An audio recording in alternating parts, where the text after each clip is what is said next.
I have such an enormous advantage that there's no way you can block me. So if you're trying to block me, you're going to lose. So what do you got? What's the philosophy of blocking? Well, when do I give up points? When does my system, I told you my simple system, starting with scene, what happens? Somewhere I've broken down in the chain. So I've made a mistake. Okay? You are not trying to block the hitter. You are trying to block the ball when they make a mistake. Yeah. Okay? I like that. So when we, if we, so, you know, part of, you know, watching video and, you know, charting, all right? Most people chart what they do. See, we didn't have any coaches. I didn't know how to chart. I didn't know what you're supposed to do with charting, but I was like, if I can figure out where you make your errors, where you get lazy, you come. If I see you coming in straight, I got you. If I see you looking up, what are you gonna do?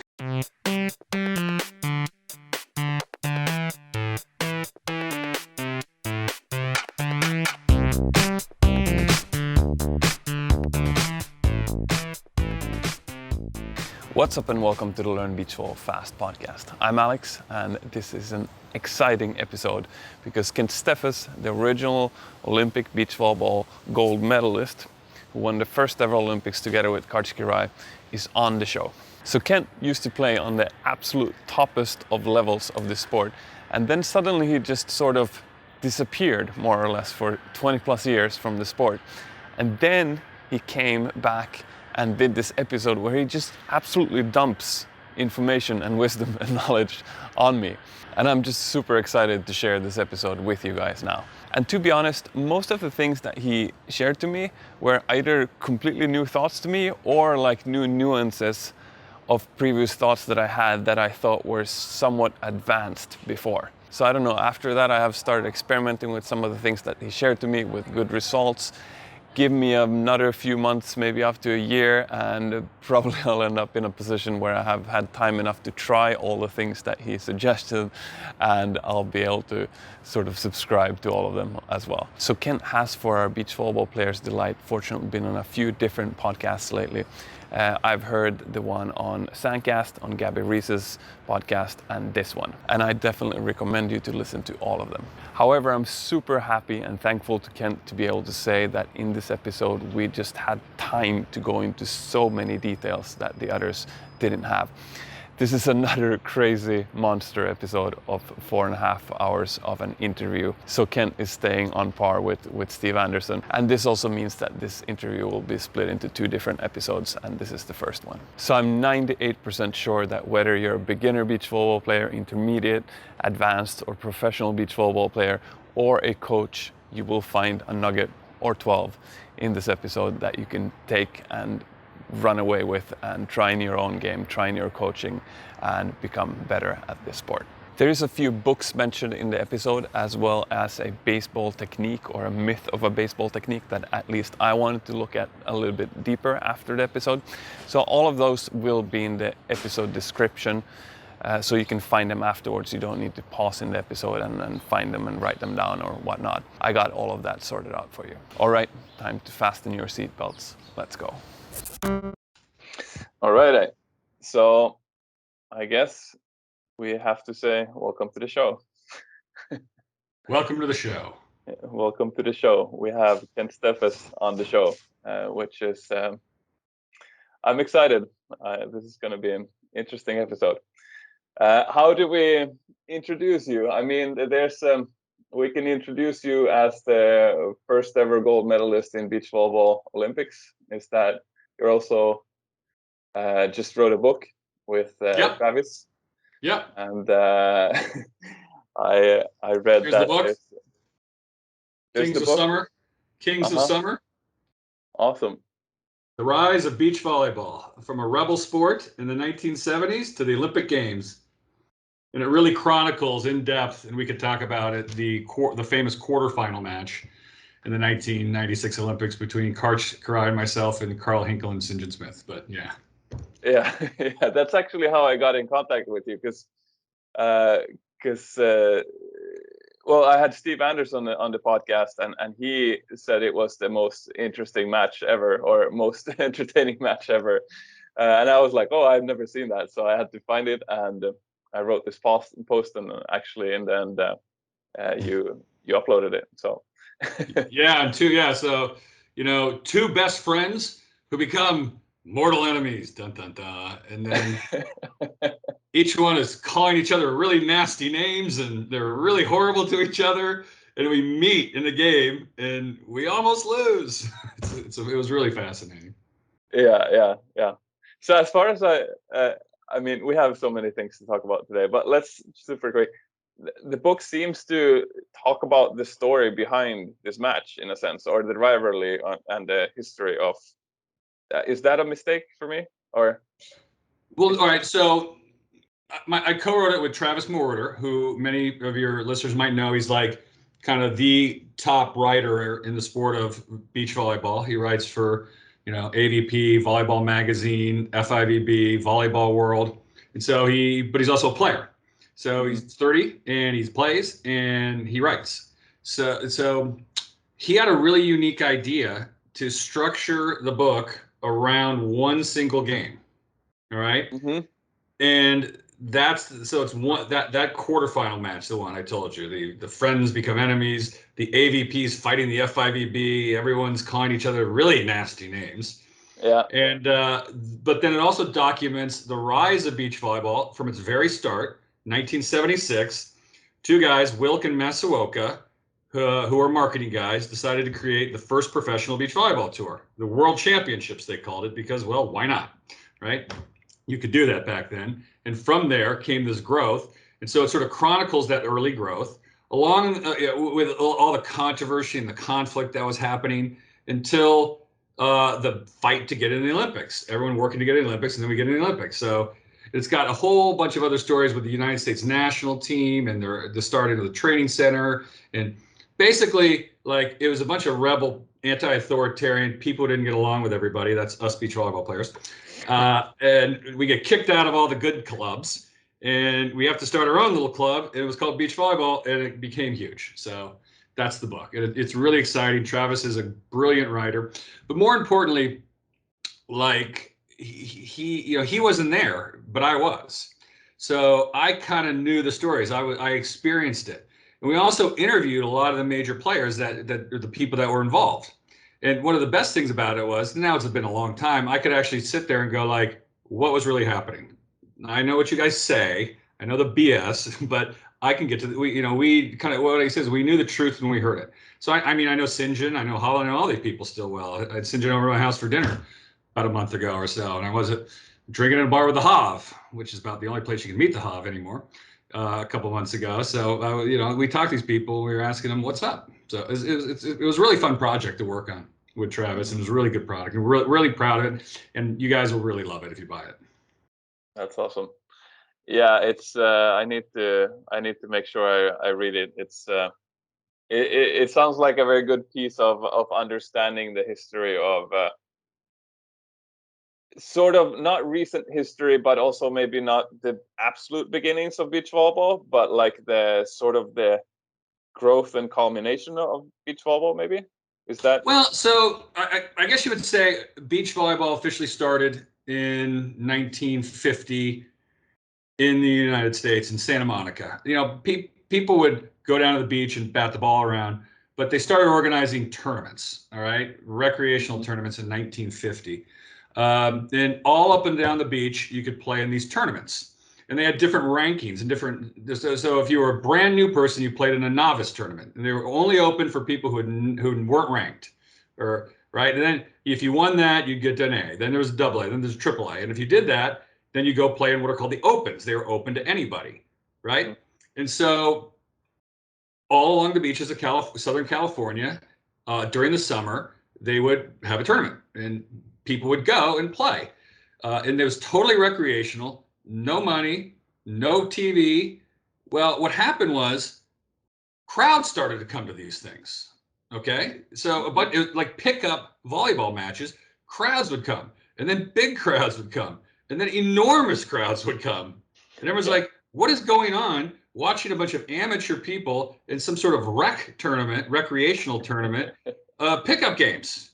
And all the players had enormous character, and it was completely unstructured, unregulated. You could swear, you could fight, you could storm off the court, you could kick the ball, you could go nuts if you wanted to, and everybody loved it. And then every night, the tournaments are Saturday, Sunday.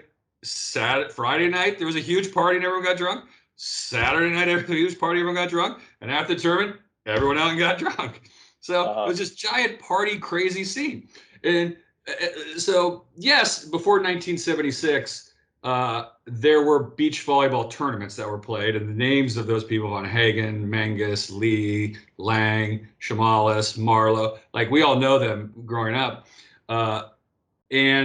But it was 1976 where two businessmen, two professionals, two marketers said, let's get a sponsor, Olympia Beer. Let's put on a tournament. Let's call it the World Championship. Let's create an official professional tour with rules, with, everybody with everything to do, a ladder, a ranking system, and prize money. And then we're going to get some TV. And so, there is really a point in 1976 where it does change and it's different. And then in 1984, the players all got into a fight with the owners. There's two people, Wilk and Masuoka, who, again, I interviewed extensively for the book. He's a really good guy. I was actually DMing each other last night because I was asking him some questions still, even after the book. And they got into a little fight, and the players organized an association, the Association of Volleyball Professionals, now known as the AVP, and they struck the World Championships. And this is all detailed in the book. And the sponsors freaked, and Wilk and Masuoka freaked, and the fans didn't know what to do. And so they were out, and the AVP took over the sport. So the players own their own sport, and it just flew up. That prize money went from $600,000 ultimately to $4.5 million just for men, right? Single gender. We went from 12, 15 tournaments to 25. Our coverage on NBC in the United States, more people were watching beach volleyball tournaments on NBC than watched tennis, golf, and baseball combined, right? We were getting 4 to 5 million people watching, which is like nutso. So the International Olympic Committee noticed. Head of the FIVB, Ruben Acosta, noticed this sport is volleyball, beach volleyball, and they met, and there's a whole bunch of process, and we could, if you think your viewers are interested, I could kind of describe the process of how you get a sport in the Olympics and what was going on in the controversy. But they got into the Olympics, which was super cool, because ever since I was an 8-year-old boy, I would dreamed of being in the Olympics and winning a gold medal. Dreamed about it. I was 8 years old. I was watching the 1976 Olympics in Montreal, and Bruce Jenner is running around the corner. And the announcer, I just got chilled thinking about it. Oh my God. I actually got chilled. A chill went up my spine. So he's running around the track, and the announcer goes, he's not, Bruce Jenner has won the gold, but he's going for the world record. And he's huffing and puffing. I'm like, jump up. I run to my dad. I'm like, Dad, I'm going to be in the Olympics, and I'm going to win a gold medal, right? At 8 years old. And my dad, who was great, there's only two things he liked in sports, right? Physics, or two things he liked in life: physics and sport. That was it. If it wasn't physics or it wasn't sport, he didn't care. He was a track athlete. He even was a master's track athlete.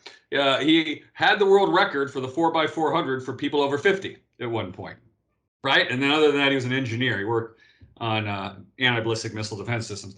But I go, Dad, I'm going to be in the Olympics, and I'm going to win a gold medal. And he goes, what event? And I go, the decathlon. He goes, okay. And when I woke up the next morning, my dad had transformed our backyard. I come from Pacific Palisades, which is sandwiched in between Malibu on one side and Santa Monica on the other. Live kind of in the mountains, but it's right next to the ocean. And he had transformed our backyard into a training center. All right. So I had a broom handle to throw the javelin. He found a rock, which was a shot put. He had made out of PVC pipe a little hurdle I could jump over. A frisbee was my discus. I did handstands for the pole vault. Like, it was just crazy. 8 years old, and I could run back and forth.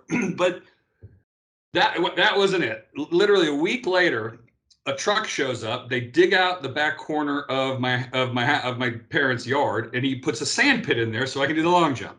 Because he was a track guy. He was a long jumper at the University of Michigan, and he put a long jump pit in my backyard so that his 8-year-old son could go to the Olympics as a decathlete and become a gold medalist, right? So anyway, I wasn't destined for the decathlon, but I played every sport growing up, every sport you can imagine. Soccer, baseball, football. I paddled, I surfed, volleyball, so and eventually I settled on 2 sports, basketball and volleyball. And then in high school, you sort of had to make a decision when you go to college, and it was volleyball. So I said, okay, well, and then I started playing beach volleyball because I grew up. So we go down the summers, endless number of games. I mean, it's different for you guys where you are with the indoor, and it's cold and it's dark outside. It's it's the opposite here. It's sunny till 8:30 a.m. or p.m. So and we had 13 courts at State Beach, and all the pros played there. Everybody played there, from terrible old people to the best of the best at the time. St. John and Randy Stokely. And you could just play all day, which was fabulous. I mean, I could play beach volleyball all day long. So I'm like, okay, I'm going to become a professional beach volleyball player. As I said, there's this ladder you go up, like I described earlier. You start at the little tournaments, and then you get bigger, bigger, bigger. Now you're in the pro. Then you're on the pro tour, and you're traveling around the country. And I thought, well, so much for the dream of the 8-year-old boy. It's just an 8-year-old kid's dream, because beach volleyball is in the Olympics.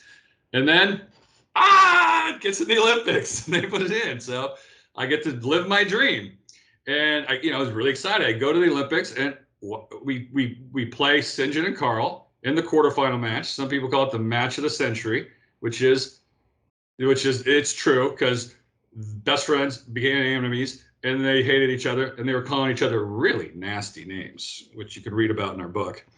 And I'm on the cusp of losing and not getting my dream of winning a gold medal. So that's kind of my story and my arc on that one. Yeah. By the way, feel free to just cut in any time to ask a question or clarification, because if you know me, I can talk. So one of the greatest things about beach volleyball, playing in tournaments, is you sit around in a tent with 50 other guys and do nothing but talk. And every once in a while, you go out and play a game, and then you come back in the player's tent, and you sit around and you talk. You talk about volleyball, and you talk about life, and you talk about everything. So feel free to cut it. Yeah, I will. So it's so interesting.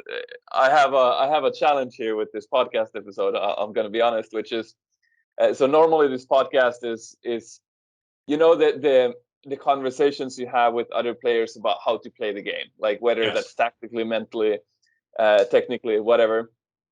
But like with you, I both want to listen to the stories and the history, but I also really want to discuss with you how to play the game, because you seem, from the research I've done, you seem to have a lot of thoughts about it. Not I don't know if you agree, not absolutely everyone has that. Even players that play at the highest level, they have I don't know. Everyone has thoughts, but it feels like your who is it? I think it's Todd Rogers. They call him the professor or something. Mm-hmm. It feels like there's just a certain percentage of players just tend to be even more nerdy than others. Yeah. Would you put yourself in that category or not really? Well, all right. So let me tell you my personal philosophy to sport. Okay, and this is quite controversial, and most people don't agree with it. And I'm just going to tell it to you, because from there we'll begin to have this conversation. How like you said, and that is this: the goal of sport is to win. Period. All right. Mm-hmm. If you're engaged in a sport, there's only one goal, and that is to win. All right. So again, as I said, it's very controversial. Not everybody agrees. Not everybody signs up to that. But from that, you ask yourself the question, how am I going to win? And that begins the process of discovery of what it takes to win, right? Because if your goal is not to win, you might be doing something else, right? Mm-hmm. So, let me give you an example of athletes that their goal is not to win. Some athletes just like to play. They like when I play, they like to party. They like to go out. They like to make money. They're good athletes. They don't want to work as a job as an insurance salesman, and someone's going to pay them $1 million to go play a sport. Why not? But they're not like really focused on winning, and you see that a lot in athletes. But yeah, so I started talking about, all right, I'm gonna say something which is kind of odd because first I'm gonna brag a little bit, please, so I'll give a little bit of my credentials. So, not only was I an Olympic gold medalist, I was the youngest #1 player in the history of the sport. I have 110 wins, winning streaks of 13 in a row, which is really hard to win 13 beach volleyball tournaments in a row because you're in different cities, different types of sand, different types of weather conditions. If you're on the bad side, you can't win a game back in the day. So, and I have the highest winning percentage of any beach volleyball player ever, just under 50%, 48.6% to be exact, the tournaments I won. And so, God, I just lost track. All right, so, this is what I was going to say. Yeah. Now, when I got into beach volleyball, what I realized was that I wasn't very good at beach volleyball. Okay, I was compared to my compatriots. Right, I wasn't the best hitter. I wasn't the best setter. I wasn't the best defensive player. I wasn't the best, passer. I wasn't the best setter, and I certainly was not even close to being the top blocker. There was like 5 guys, Powers, Stokelos, Timmons, that were, Whitmarsh, that were just phenomenal blockers. So what I realized is if I can't be any good at the individual aspects of the game, then I was going to focus on winning, and I was going to become great at that. Okay, so I'm not going to. So they're like, okay, I'm not the best blocker, not even close. What do I need to do? I'm not the best hitter. All right, what do I need to do? And I sort of study the other players and study the best ones and see what they do. And yeah, so I'm not sure that's a nerdy approach. That's an approach that I think is completely rational if you're trying to win. All right, well, I got to do X, Y, and Z. So, all right, and we could talk about, again, cut it anytime you want. I can go on forever. And I don't do this. So what I do for a living is I'm in finance. I run a hedge fund, so I'm in the markets all day. So I don't coach. I don't give speeches on this. I don't talk about a philosophy or anything like that. So yeah, again, feel free to break in. But from this exploration, you come like, what are you trying to do out there? Like, what are you trying to do when you're hitting? What are you trying to do when you're blocking? What are you trying to do when you're on defense? And that led me to certain things, thoughts and conclusions that helped me to be. I think I was successful because again, I was the winningest player in the history of the sport. No one. Yeah. I don't know if they're going to be able to do that anymore. Win just under 50% of the terms, and that includes the first couple of years when you're winning the Zippo, right? Anyway. So we could talk about that in terms of how I approached the game and each individual skill and how I broke it down and how I trained and how I learned from it. So if that's what your viewers want, they want, I can talk about the ulna and the radius and how you need to have them, or I can talk about what you should be thinking about when the ball is coming over on the serve. So fire away. Yeah. Where do you want me to start? I believe me and my listeners would be very interested in this. So one of my questions I had written to you was basically, what do you feel was your strength in beach volleyball? Winning, exactly. Winning. Yes. And I want everyone out there to listen. Look, everyone out there to listen. The next time you play volleyball, listen to me. Tell yourself, I am going to win, period. We're here to win, period. I'm going to win. Literally. Mm-hmm. Nobody believes me. I told you. See, yeah, you look at it. You're like, what is he now? It's got to be a serve to the left. Blah, blah, blah. Your listeners can decide for themselves if I make any sense or not. Right? I'm not going to change. I'm done playing. So I'll tell you what I did. It doesn't matter right? for you. Yeah, right. Yeah. It's like we had a little for everybody out there. We had a little back and forth on something. I go, well, I don't agree, and that's fine. Don't agree. Yeah. You think you should do this? It's not to me. Again, I'll just tell you how I think. All you out there, it's your choice. Absolutely. So would you say that you were a player that was not particularly strong in the individual skills? You were just strong at winning, which ended up you winning. Okay. All right. We'll feel free to give me your perspective or if you think something wrong or like push, because it is a philosophy of sport. And I'm going to give you a little tip. When I started playing beach volleyball, we did not have coaches. Think about that. I had to learn the game all on my own. Right now, you guys have coaches. There's national team coaches. There's coaching certifications. There's too many coaches. Actually, in the book, we have an extensive discussion with Doug Beal, the USA national team coach, won the gold medal in 1984. It astounds him that there is a career called coaching, because he didn't think he was going to coach he was an academic, and he was going to coach the national team and go back to academia. He was a movement physiologist. It just astounds him that there is a career called coaching and that coaches get paid. It's bizarre to him. So we didn't have that. So we had to learn everything on our own. Okay. So the first thing I sat down there and I said, all right, beach volleyball. What are we trying to accomplish here? All right. Well, the first thing we're trying to do is we have an offense and we have a defense. So what are we trying to accomplish on offense? There's two guys out there and it's a big court. So what we want to do is hit it where they're not. Right? If we hit it where they're not, we're going to win. Are we not? I agree. Right? So now I can hit it angle. I can hit it line. I could shoot it line angle. I could shoot it line. So I have four options and there's only two of them. So I got the advantage, right? So there's kind of a fifth option. You could drive it off the player's hands, which you want to do sometimes. Yeah. Always gets the blocker pissed when you keep driving it off his hands, because they get all they think they're close and they're not. You pound it right off this elbow, it just goes off anywhere, or off the top of the hand, it just goes in the stance. Yeah. Right, so there's five. So I have five options on offense, and the defense has two. Right? I'm good. What else do I need to do? Right? All right, so that gets you. So that's basically what I call my standard set on offense. My standard set is I have five options, and the blocker can either block angle or line, and the defensive player can either take one side of the court or the other. Right? I'm way ahead of the game. Everything else, we can talk to as much detail. So that brings you to the conclusion that there are three things that are critical to be a beach volleyball player, and if you master these three things, you will be very successful at beach volleyball. The first is you have to be able to see the ball, the blocker, and the court at the same time. All right? If you can see the ball, the blocker, and the defensive player, the court basically, at the same time, you have your five options in your standard set that they can only cover two. You're going to win. Okay. All right? I like or at least you're going to have a really, really good chance of winning. I'm going to tell you this. These three things I'm going to point out to you, nobody on the professional beach volleyball tour, FIVB America, does.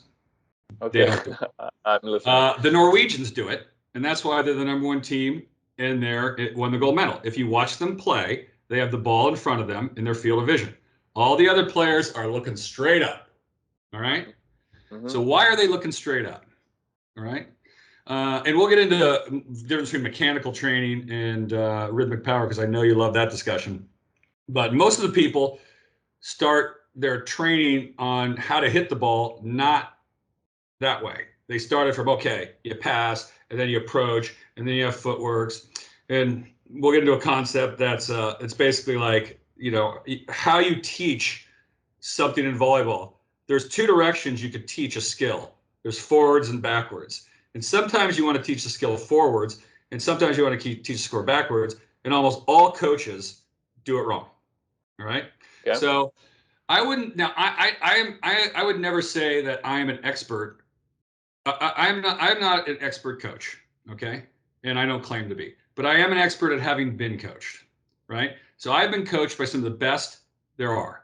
The best volleyball coaches. My track coach, John Smith, is one of the best track coaches. He's trained numerous Olympic gold medal 400-meter races. He was the track coach at USA. So my strength and conditioning coach, Bob Alejo, was very famous, very, very big, right? So again, I'm not a professional coach, and I'm not giving coaching advice. I'm giving a coaching advice on what it was like to be coached by the best. And the greatest coaches all coach in the right direction. Right. So now that you know what you're trying to do on hitting, you're trying to get into a position where you can see the ball, the blocker, and the defensive player. You have a problem, right? Because our eyes don't work that way. our eyes do not focus near and far, and you have to be able to do that. Most people choose either to focus near or to focus far. Well, you have to train yourself to not do that. You have to train yourself to not focus far and not focus near. All right. And one of the things you can do if you want to, if any other young kid who want to be a beach volleyball player, is you can set the ball while you're watching TV. And make sure you change sides. You set the ball against the wall while you're watching TV. Or you bump the ball. Can you see me? Yeah. You bump the ball. Mm-hmm. Why did that do that? Little thing came on. How weird. You bump. I got two pictures. It's okay. You bump the ball while you're watching TV. All right. So if I'm sitting here, let me see if I get you here. So if I'm sitting here and I'm bumping the ball like this, the ball's over here. I'm bumping the ball, but I'm looking at you, and then I switch hands. All right. Yeah. I have the ball and I have you in my field of vision. All right. Yeah. Then everything else sort of comes from there. I call it string. So most people train the wrong direction. For this skill, you want to train backwards. All right. Yeah. So how do you get into it? So you understand what you're doing. You've trained your eyes correctly. You have your standard set. You know what you're doing, what you're looking for. You've trained your eyes. How do you get there? Right? How do you get into the position where you're seeing the ball, the blocker, and the defensive player? All right, now we're talking, okay, footwork, passing, angle of approach, and things like that. And sure, we could get as complicated as you want. As a right side player, what I'm doing is I'm changing my angle of attack. So I'm either coming left to right, I'm coming right to left. You never want to go in straight. I got blocked in the match of the century in the quarterfinals. The final, I'll give away the secret. We won the gold medal, but don't turn off your ears. If you spoiler alert, we won the gold medal. I think that's okay if we tell them, right? Yeah. The score was 17-15. Of those, Karch gave up 12 points. There was one that was kind of both of ours, and then I only gave up 2 points. All right, one of them was because my lazy butt didn't get his attack angle correctly. I just got lazy, hit the ball, went in, and Carl stuffed me. Right? If he would have done that again, we would have lost the game, and I would have lost the gold medal. So you got to always remember, to do this. So anyway, imagine yourself again. You get complicated. You have an angle of approach which is right to left, right? So you're watching the blocker, you're watching the defensive player. You have the option to hit it fast or to hit it late. You have the option. You have the option to hit it from here to over here because the ball's traveling left to right. So not only do you have five options in your standard set, you've now added a whole nother layer onto it in which you have 4 times 4. Because if the blocker's late, I'm going to hit it quick. If the blocker's early, I'm going to wait. If he jumps one way, I'm going to hit it earlier. If he jumps this way, I'm going to let it drift, and I'm going to hit it that way.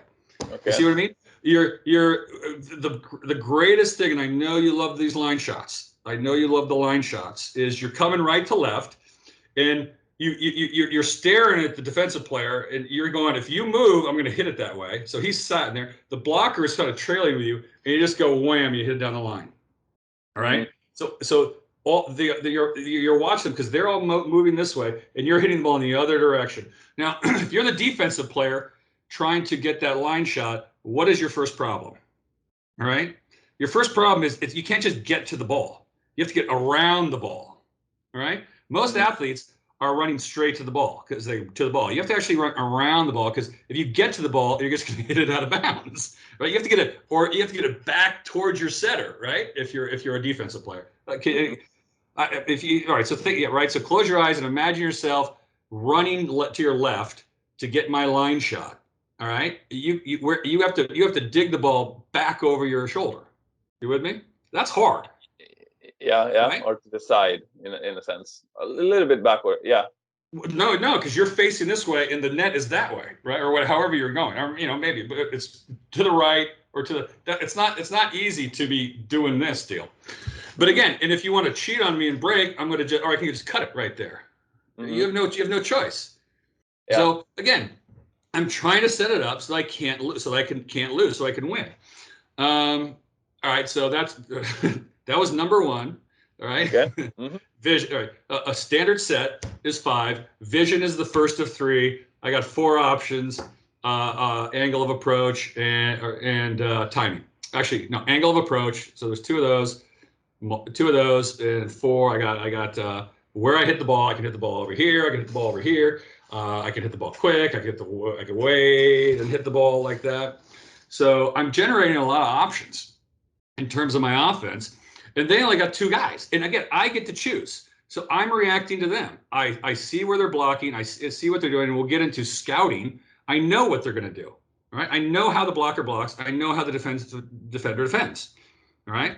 And then everything else is kind of, whatever, footwork. And we can talk about how you train an athlete because they train them incorrectly. They use mechanical training, which is wrong. Like I had incorrect footwork. You go left, right. That's how you approach. So well, I was other way. I was right, left, right. No coach would have ever changed that on me, ever. Okay. So not later on, they're like, well, if you want to change your footwork correctly, these are the steps you do, and they did it. I actually played in college with a guy who was All-American, national champion, and had backwards footwork his whole life. I think Phil Dahlhauser has backwards footwork. Yeah. And right. So if you're a coach and if you're with youth and you're coaching it the wrong direction, you're worried about things like footwork and approach and all that stuff. So, all right. Interesting. Any questions on that before we move on to blocking?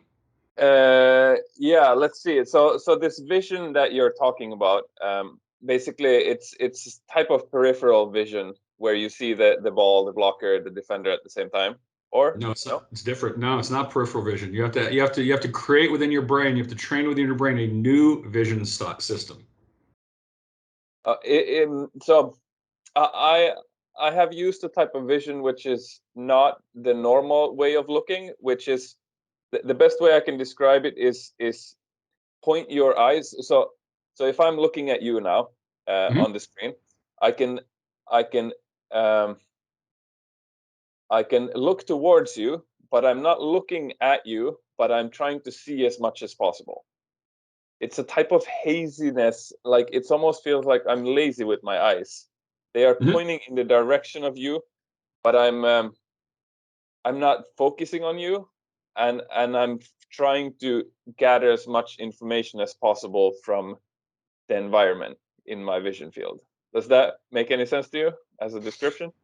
Yes, absolutely. And what I would say is the way you train that is backwards. You attempt to see the picture, and your eyes will figure it out. Your brain will figure out how to do it. I don't think you can teach that forward.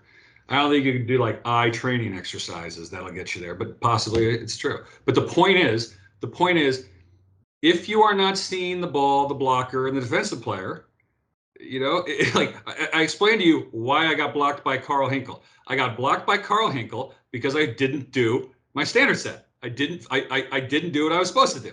Okay, so if you want to win, you need to see your opponent. If you are not winning, you are not seeing them. Train yourself. Work on it. You see the point? Like, are you see right? That would be my first question. Are you seeing the ball, the blocker, and the defensive player? And if so, then why would you be giving up any points? Okay, makes sense. Right? But why are you? What broke? What in the chain broke? And then we start working what parts of the chain are breaking. Right? As your approach is wrong, your angle of attack is wrong. You have the wrong. You're hitting the ball in the wrong spot. You're not hitting the ball at the right time. You're not using your the 5 options you have against the 2. You're not. Then of course you're not seeing because you're not seeing is the bottom line, right? Makes sense. Awesome. And second question was, you say angle of approach. So you played right side, right? Yes. So you would actually go outside of the court and approach inwards on an angle. That was my money shot because I had the line shot. Remember? Exactly, which pulling sort of outside of your shoulder. All right, so you're basically pulling the blocker and the defensive player left. If they don't go, you hit it. Okay? If they do go, you shoot it back to the line. You with me? Again, I have twice as many options as they do. The blocker must jump and he must be going in another direction. I don't have to do that, but I can move the ball one way or the other. So I'm coming in. All right, I'm coming in. All right, are you following me? If it's no, hit an angle. If you follow me, it's back that way. All right. Yeah. You're done. I, You got no I like, chance, Alex. You have no chance. yeah, yep, absolutely. Okay, And well, all right. So it's all right for all those people who are thinking like, "Oh, Kenny, just," I get to hear this like, "Oh, you think it's so simple. It's not that simple."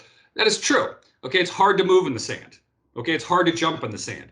That's why everyone looks up. They think they have to jump as high as they can. All right, no, you need to jump outwards. It's not. It's very difficult to jump forwards in sand.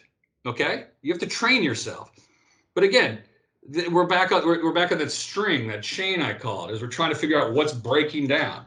Okay, you're right. It's hot. It's hard to play in the sand. Your legs get tired. It's a lot of pressure.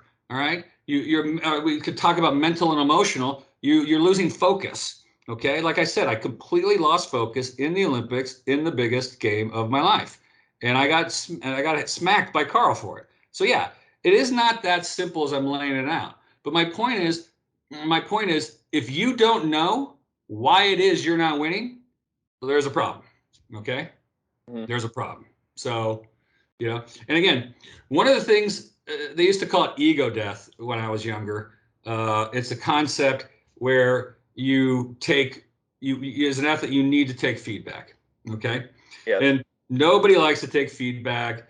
Because it's just human nature. All right, everyone wants to be praised and built up. Nobody wants to be like, you're not doing it right, and this is not what you're doing. Right. yeah, So they that's used to train us back in the day, kids. The training is called ego death. They try to remove that sort of thing where we wouldn't take feedback by calling us horrible names and doing horrible things to us. Okay, you mhm, effing suck, Steffes. God damn it! What were you thinking? Yelling at it in front of my parents, in front of my friends. You are the worst in the world. All right. Well, eventually, like you just start laughing at it because you're like, okay, you do something monumentally stupid, and coach like blah blah blah blah, and you just like. So one time, this is a basketball story.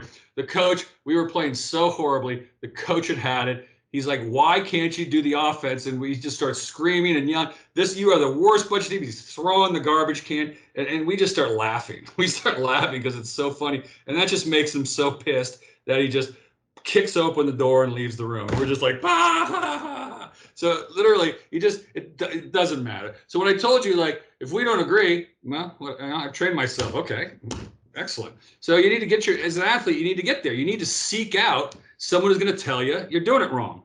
All right. yeah, Sure, you need absolutely, to be praised. Sure, you need to be, pat on the back. You're doing good. Like, come on, let's go. Of course that is. But you need also someone's going to be honest with you and you suck. Like, you're not, look, you're not jumping correctly or whatever. Let's do it. So, all right. We yeah. good? We good on because We're it's a simple game. You hit it where they ain't. Simple game. yeah, we're good, and I like this because so I'm also more or less self-taught. Like I have listened to a lot of people, but I try to stay open-minded about all the theories. I try them out. I see sort of what works. Mhm. Um, so just to because I haven't said if I agree or if I disagree with you here. Uh, just so I don't know if it helps, but I will say that this is a new way of describing things that I haven't heard before, and which means I'm going to go out and try it out. And but it does make sense for me. It's an approach that makes sense. Like, and I also think I know what you mean when you mean that we can train things from backwards or from the front, Mhm. and certain skills you need to do from different approach. Basically, certain skills you want to do from the behind and certain from the front, and sometimes the skill you want to train one part from one direction and the other from other Yeah. part from another, and it becomes this huge. It becomes quite complicated sometimes. Uh, Certainly. Like I said, we can do passing when we get to that, but hitting is a perfect example where the vast majority of coaches coach in the wrong direction. All right, they do a mechanical training operation where they're saying this hit, and that's not the case. This is what you're supposed to be doing. What is breaking down? All right, that's the difference between coaching it forward versus coaching it backward. Okay, here's how you hit in a mechanical forward, parts place. First, you pass the ball. Then you move in a certain way. And then you approach a certain way with certain steps, ending with left, right, left. And then you jump. You 2 arms a jump. And then you go back into the arrow. And then you hit the ball with your wrist, and you do a wristy thing like that. I couldn't disagree more, okay, with that philosophy, all right, in this particular skill. As I told you, it is your goal is to win. How do you win? You hit it where they're not. How do you do that? All right, what is, like, again, you show me, I told you that nobody does this, okay, except the Norwegians. That's why they win. Right? There's other players. And, I'll get to the court positioning. And the only person I've seen in forever who did that was Todd Rogers, and he won. Okay? And I could point it out to you. You could just sit there and go, where, when you're training it backwards, you're trying to figure out where the athlete is making the wrong decision or the wrong choice or isn't trained up on that section. Okay? That would be it. Okay. Wait, that last part there. Did I miss something there? I know this is going to be a conversation that I will listen to over and over again. And actually, I'm glad this is recorded, because I've noticed before that certain information packages take some time to process. Like you can listen to it, you go out and try it, and then you have your own sort of version of your own understanding of what has been said, and then you can go and listen to it again, and now you pick up new information from, for example, what you said. Sure. Does that make sense? Absolutely. Yes. So, okay, one more thing in my mind. So you don't like the straight approach towards the net, but you like from the right to left, and you also like from the left to right. Was that? Well, here's the problem if you come straight in, and you can certainly do that. If you come straight in, you can't time the ball, hit it early or late, because the person's in front of you. You can't decide where, look, I can hit a ball. Like, all right, so here we go. I can hit the ball here, and I can hit the ball here, and that is 5 feet. All right? And a blocker cannot block that much space. So if I'm coming straight in, if you come in with an angle, you can do that. Well, all right. Well, one is you can decide when you're going to stop the angle and hit the ball, and where on the trajectory is going to go. All right. So, all right, ready? I can hit the ball here. I can hit the ball here. I can hit the ball over here. Hit the ball here. You see? Yeah. Again, I'm trying to create options. All right, I see where the block is. I see where the defense is, and now I have all these options. So if you come in straight, my opinion is I think you've cut out some of your options on what you can do against the other team. Yeah. But give it a try. You can probably you come in, you could still do this way. Timing's not so good because it doesn't matter if you hit fast or high. It's kind of maybe. Yeah. Yeah. Yeah. So one thing I'm frustrated. I read in some there was an interview with you on this Gods to Ghosts type of website or something. And you said that you do believe that things are mistaught in volleyball, and one very common thing that people teach is that they say that you should come in straight on the right side, and I don't agree. For me, my thinking has been, if you are able to hit the outside of your shoulder, so to the right if you're a right-handed player, then it makes more sense to come in with an angle on the right side because you have more vision and it's easy to see the set ball. Yes. Now you've really pissed me off. I'm very mad. I'm very mad. Why? I don't like to be sitting here and making the original gold medalist mad. When this is how mad I am. When beach volleyball was put into the Olympics, because they didn't want to make it a demonstration sport first, because they wanted to get right into the Olympics in the first year, they made it a discipline of volleyball. So they put it under the umbrella of indoor volleyball. Indoor volleyball and beach volleyball are not even on the same planet of sports, except that they have their own name. All right. So you are correct. On the right side, indoors, you should come in straight. I'm talking beach volleyball. So the first people who got involved in beach volleyball around the world were all indoor volleyball people. Okay. So yes, indoors, right side, you have to come in straight. That's a whole different story, but not on the beach. So if they're teaching that, all right, I won more terms than anybody on the planet. It's so easy. You come in, if they follow you, you go right. If they don't, you hit down. I mean, that's you only go you literally only go left to right just to mix it up a little because you get bored. All right, so you get bored hitting the winning every time. Hitting it down. I used to play with Jose Loyola, the great Jose Loyola, and all he had to do was go up and hit the ball over. He had a huge jump and these really long. Jose, just hit the ball at the back of the court, and he go. It's so boring. I have to. He want to just hit the ball so far down. I go, and then sometimes he hit the ball in the bottom of the net, and that's the only time he got blocked is when he tried to crank it and bounce the ball high. I go, Jose, you just got blocked and hit the ball in the net. He goes, yeah, I was getting bored. All right, dude, it's tough out there. So yeah, literally, you gotta want to move left to right every once in a while so you don't get bored. That's you made me mad. FIVB. You know what? We're going to talk about the tour maybe later on in the FIVB, this world of volley. The problem is they thinking like indoor people. It's not the same sport. All right, it's got no characteristics. Yeah, it's crazy. Yeah.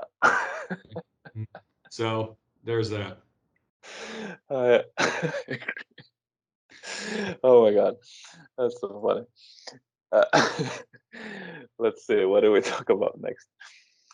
No wonder why everyone's doing it wrong. They're being coached wrong. So it makes sense when I'm watching the Olympics and these guys aren't winning and they're coming straight in. I'm like, why are you doing that? I'm like, now you answer my question. That's what they're teaching me. Let me give you an example. Here's an example from baseball, actually. I don't know. Is you more American, more Euro?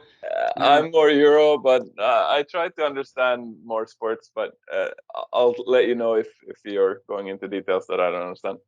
Well, all right. Anyway, so the history of mechanical training comes from the fact that we had video cameras. Before we didn't have video cameras in sport. Mm-hmm. Right. So the way they trained athletes was different. When they got video cameras, they started videoing athletes and they started looking at the videos and saying, oh, that guy's doing this and that guy's doing this. We should train that. Then they did motion capture. Right. The volleyball one was done by Flo Hyman. Any people out there who know their volleyball history, the great American female volleyball player. So, they did capture technology, and her ankle was at 32 degrees and her knee was at 50 degrees and her shoulder was at da-da-da. And they got all this data and they tried to teach that mechanically, which is how they do it now. Oh, your shoulder has to be at 36 degrees. I believe that is wrong for many reasons, but that's not the point.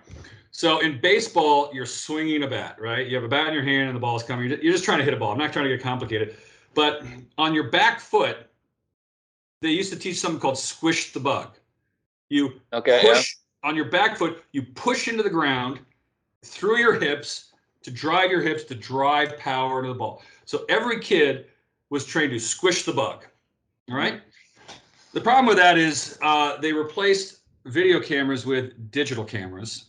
And when they did super high speed digital cameras and they could do it almost frame by frame, they found out that the baseball players were not squishing the bug. Their back foot was actually off the ground. Okay. For a briefest of moment, very slightly, their back foot comes up and is off the ground. They had been training them completely wrong forever. All right. So your kid, you show up with your kid. This is an American. And you want them to be in the Yankees because you love baseball and you're 8 years old and your kid's there and they're just start off teaching them incorrectly. And that's a story of really tragedy. And I'm not blaming the coaches, right? Coaches love to coach. Coaches love to coach athletes. Coaches have a lot of knowledge and information. Coaches want to develop, they want to give that, and then they start talking too much, right? Because they get excited because they're coaching and they're coaching people, right? And, sometimes you just want to, but there's a perfect example of something they were training people on that was wrong, because they were using a modality, the video camera, to try to decide mechanically how it should be. Mm-hmm. So, yeah. That is a strategy, and my personal opinion is that this happens in volleyball also. There's a lot of advice that I hear coaches give to people, And I'm like, can we just sit down and watch the best players play? Because they're not doing what you're telling people to do. All right. So I am not a this coach. This is why I have a project where I explain my theories on beach volleyball, because I just think simply a lot of the stuff out there is not what the best players are doing. That's why I said in my God's the Ghost interview. So I literally, right, this is the way human brains work. We have very difficult time knowing reality. We can't get the truth. It's very difficult. I'm not a coach, and I am not a baseball coach, okay? But I know forwards and backwards, and I know mechanical training, rhythmic power. And when I was sitting there with my little daughter, my daughter's actually a softball player. She's super cute. Same baseball, softball, same concept. She's a awesome, best hitter on her team because I help coach her batting. And every time the coaches get a hold of her, they screw up her hitting, which pisses me off. I'm like, Catherine, why can't you hit the ball? Well, they told me to do X, Y, Z. I said, would you please just because I'm not a coach. All right. Yeah. So, but I've been coached. So when my kid was young and some guy, the coach, the official trained coach, was doing the squish the bug thing with the hips and all that, I'm like, that doesn't even sound remotely right. I don't know anything, but it's not even remotely right. So I did what you did. I went to video and I said, how to hit a baseball. And I looked at their feet. Okay. And I had digital, there's on the internet, digital camera. And I thought, this is great. I'm going to help out. I'm a really good guy. And I'm a beach volleyball player, and I'm a gold medalist. So I showed these dads. I go, look, dude, look at Albert Pujols. Look at the top baseball players. Their feet. It's like microseconds of time it comes off the ground. So the squish the bug thing that's not the way to hit. And they go, what do you know about softball? You're a beach volleyball player. And I was like, what do you know about softball? You're an electrical engineer. I got a video showing it. Anyway. So if you tell me that you talk to people with bringing them video evidence and they don't believe you, I can believe it. So if you show me the Norwegians doing something that they're not coaching, I would not be surprised because their goal is not to win. Okay? If their goal was to win, they would not be doing that. Right? So a lot of times goals are like, what could be the goals of coaches? The goals of coaches could be to coach. They like coaching, they like people, they like developing people. That's great. That's wonderful stuff. And by the way, not everybody's going to win, right? I mean, most coaches are dealing with people who are never, like there's 350 NCAA college basketball programs in the United States, and there's one winner at the team, and the kid's got 4 years. So most people are not going to win. Most coaches are not going to coach people who win. So a lot of times it's not necessarily their goal, right? Yeah. So I told you it's a controversial philosophy. Yeah. Yeah, it is, but that's why we so you tell me, why does that make you uncomfortable? So I actually, like I said, I don't do this for a living. I've never talked about it. I've never even shared it, only because I'm writing this book. But I knew this going on. And when I say these things, you sort of smile and let it go. Does it make you nervous? Does it make you? What about it? What about it? Because it seems so clear to me. Yes. No. That's good that you point that out. There's a part of I have been doing this podcast for a while, but it's really interesting because for me, my mind, when I do this, I have to balance between thinking about how to make a good podcast episode, but also discussing what we're discussing. And there's a part of me that would want to go, because these conversations, you can go into something and it becomes a fucking world of sub discussions. Mm-hmm. So what's happening in my mind when you say some of these things is I agree. I would also ask some more questions. I can also envision a lot of these people that I know that would disagree with you.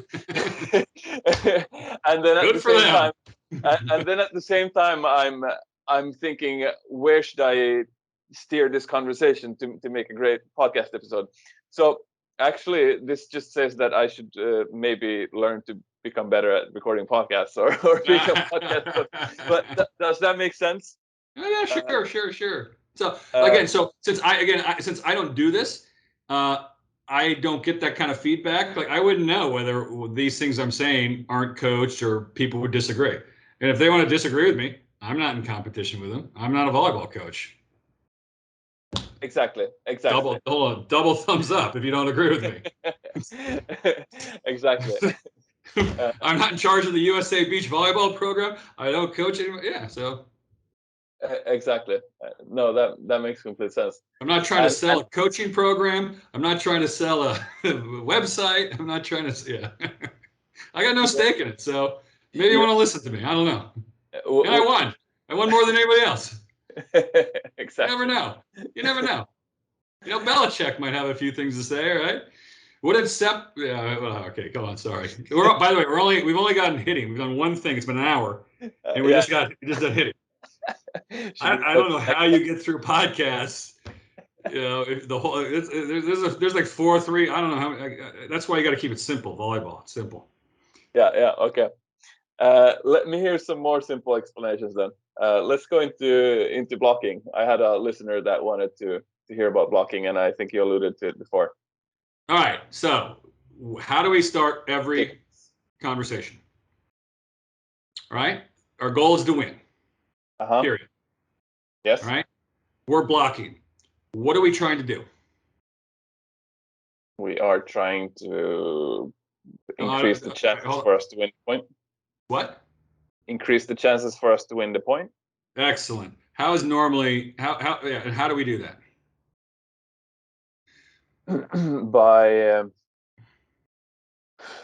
this is probably where I'm gonna answer wrong, according to you. Either we stuff block or we make things easier for our defender. All right. Let me put it this way.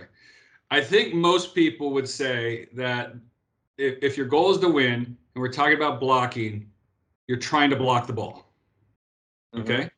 You're trying to block the hitter. Would you agree most people would say that? So a lot of them are training you how to block a ball. I don't agree with that philosophy. Okay. All right? Now, I've just described to you how to hit a ball. How to hit a ball is I have 5 options plus 4 plus 2, right? Plus 4. The quadratic equations. Yeah. I have the advantage. I have such an enormous advantage that there's no way you can block me.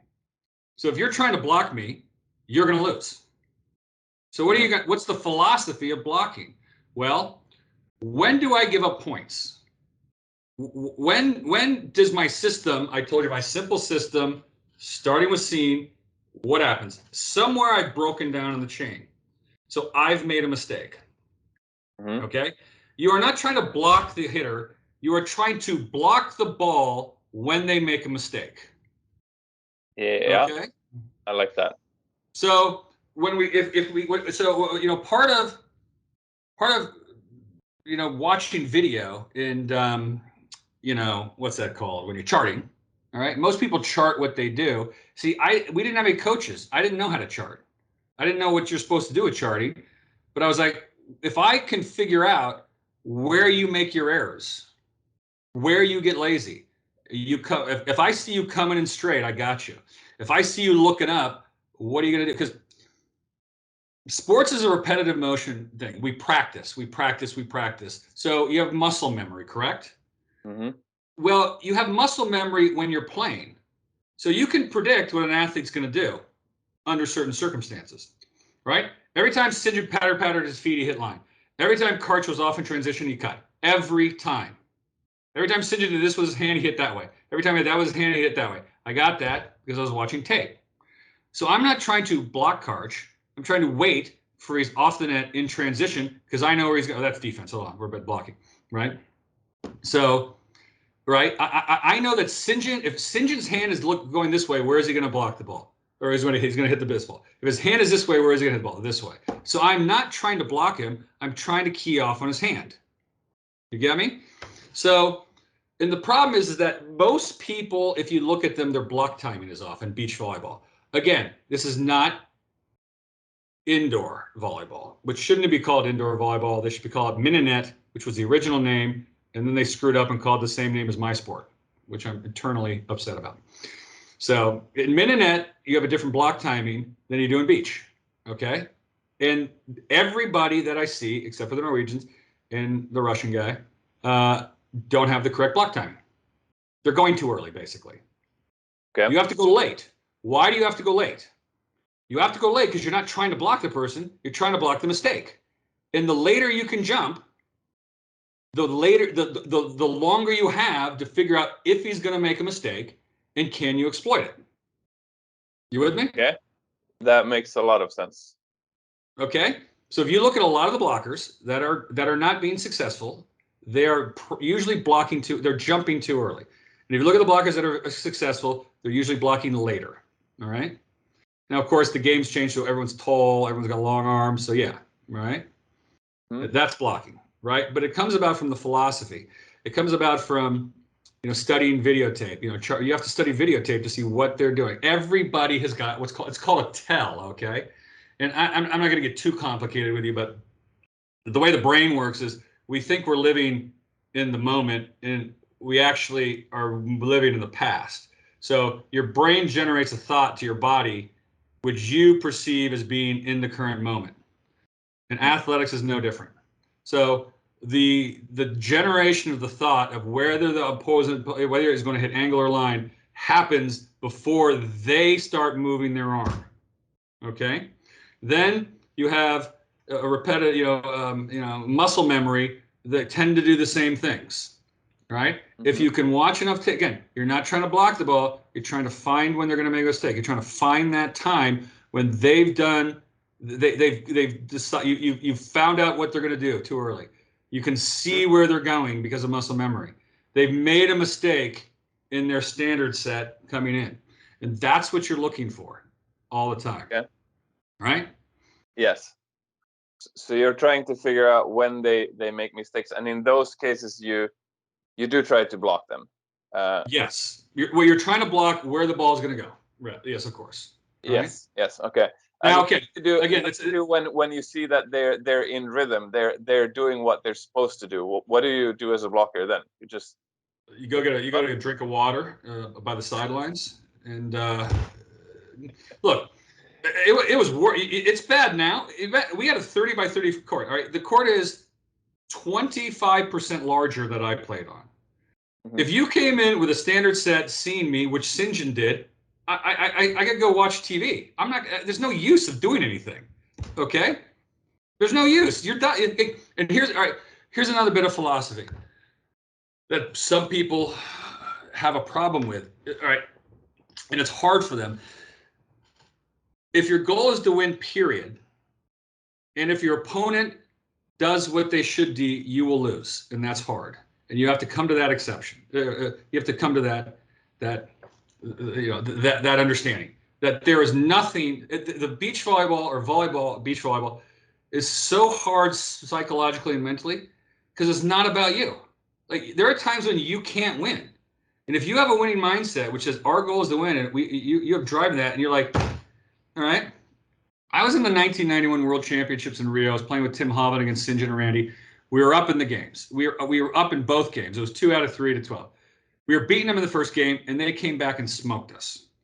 And I go, okay. We get up in the second game. I'm like, all right, that was a mistake. They came back and smoked us. There was nothing we could do. We could not serve harder. They were not making mistakes. They saw everywhere we were, and we just went down to defeat. And it was completely crushing for me. I sat on the sidelines, and I cried my eyes out in my towel because there's nothing I could do. It's very hard, all right? And that's but you have to just say, all right, if Phil Dahlhauser is going to get a good look on the ball and have a good jump, you're done.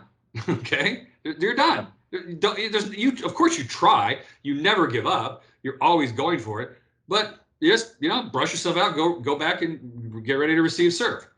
All right. Yeah. So again, we didn't have any coaches telling us what to do. So I had to sort of generate this philosophy. Like, God, what's going on? I go, all right, so I'm sitting there for example, I'll be on defense, right? And St. John staring right at me with the ball. Right. Here's a drill. Ready? I love it when I say this. I used to when I was younger. Actually, it's even better now. I'm 54 years old. If I went out there today with you, we would beat every team on the entire beach volleyball team or the tour. Every one of them. Crush the Volley Vikings. Be so simple. All right. You and me? Do you believe me? You and me. If I believe you, well, I wish I would say yes, but no, I don't believe you. Right. It's a trick question because I didn't say how we do it. If you put me on a 3-foot platform at the net with the ball, are they going to ever stop me? 54 years old? No. No. I'm going to. Right? It's the jumping that's the problem. It's the approaching. It's the pass. It's the set. Okay. Again, if your opponent's in that position where they're standing on a platform, which it is when they're doing it correctly, you're done. Okay. And you just got to accept that without giving up.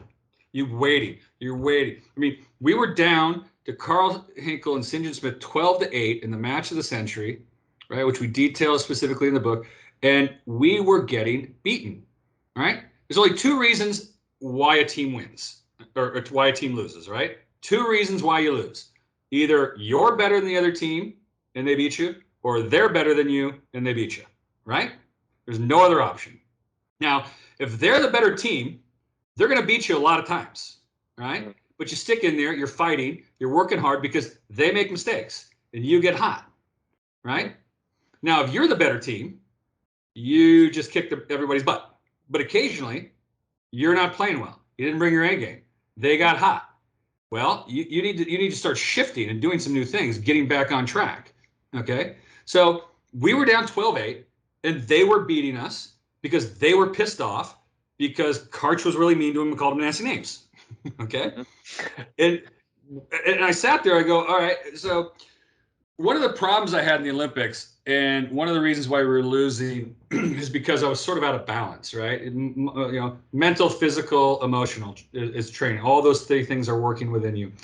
And I realized that I was over-focused, okay? I was taking it too seriously, right? So a little voice inside my head, and it was like, the way the brain works is fascinating. The way athletes' brains works is fascinating. The way the chemicals work, the dopamine, all that other stuff works as it flows into your brain is fascinating. What's called, it creates time dilation. So for people out there, like literally time stops, right? Then you begin to see into the future. So you see what your opponent's going to do, and time stopped, or at least time is super slow-mo. Okay, Formula One racers do not see the world the same way you and I do. So they're going 200 miles an hour around a curve with a guy next to them. It's like you and me driving 35 miles down the street. All right. Yeah. So they process the information faster. Their brain is tips, whatever. Anyway, so I was over-focused. And this little voice inside my head was like, "You're not having any fun." And it's like I wrote about it in some Facebook page. So, and I was like, "What the fuck? What?" I don't know if you allow swearing on your podcast, but I was like, what is this voice inside my head? Because I'm going to give you a little tip that many people don't know. We professional, elite, gold medal, winningest player of all time athletes are just like you. We get nervous, we get fearful, we get exhausted, we have thoughts in our brain, we tell ourselves we suck, right? Everything you guys do, we lose focus. The difference between an elite level athlete and you is that we can recognize it earlier and we could get back on track quicker, right? So if we're feeling down, you do something called emotional swapping. You swap to another emotion you want, and you ramp it up. You do emotional ramping. So if you lose focus, the first thing is I'm losing focus. Get back. Like I said, I lost focus on that one play when I came in straight and Carl stuffed me. I go. So I said I am not going to lose focus again. I can't. We're down 12-8. We're losing. But I can't do that.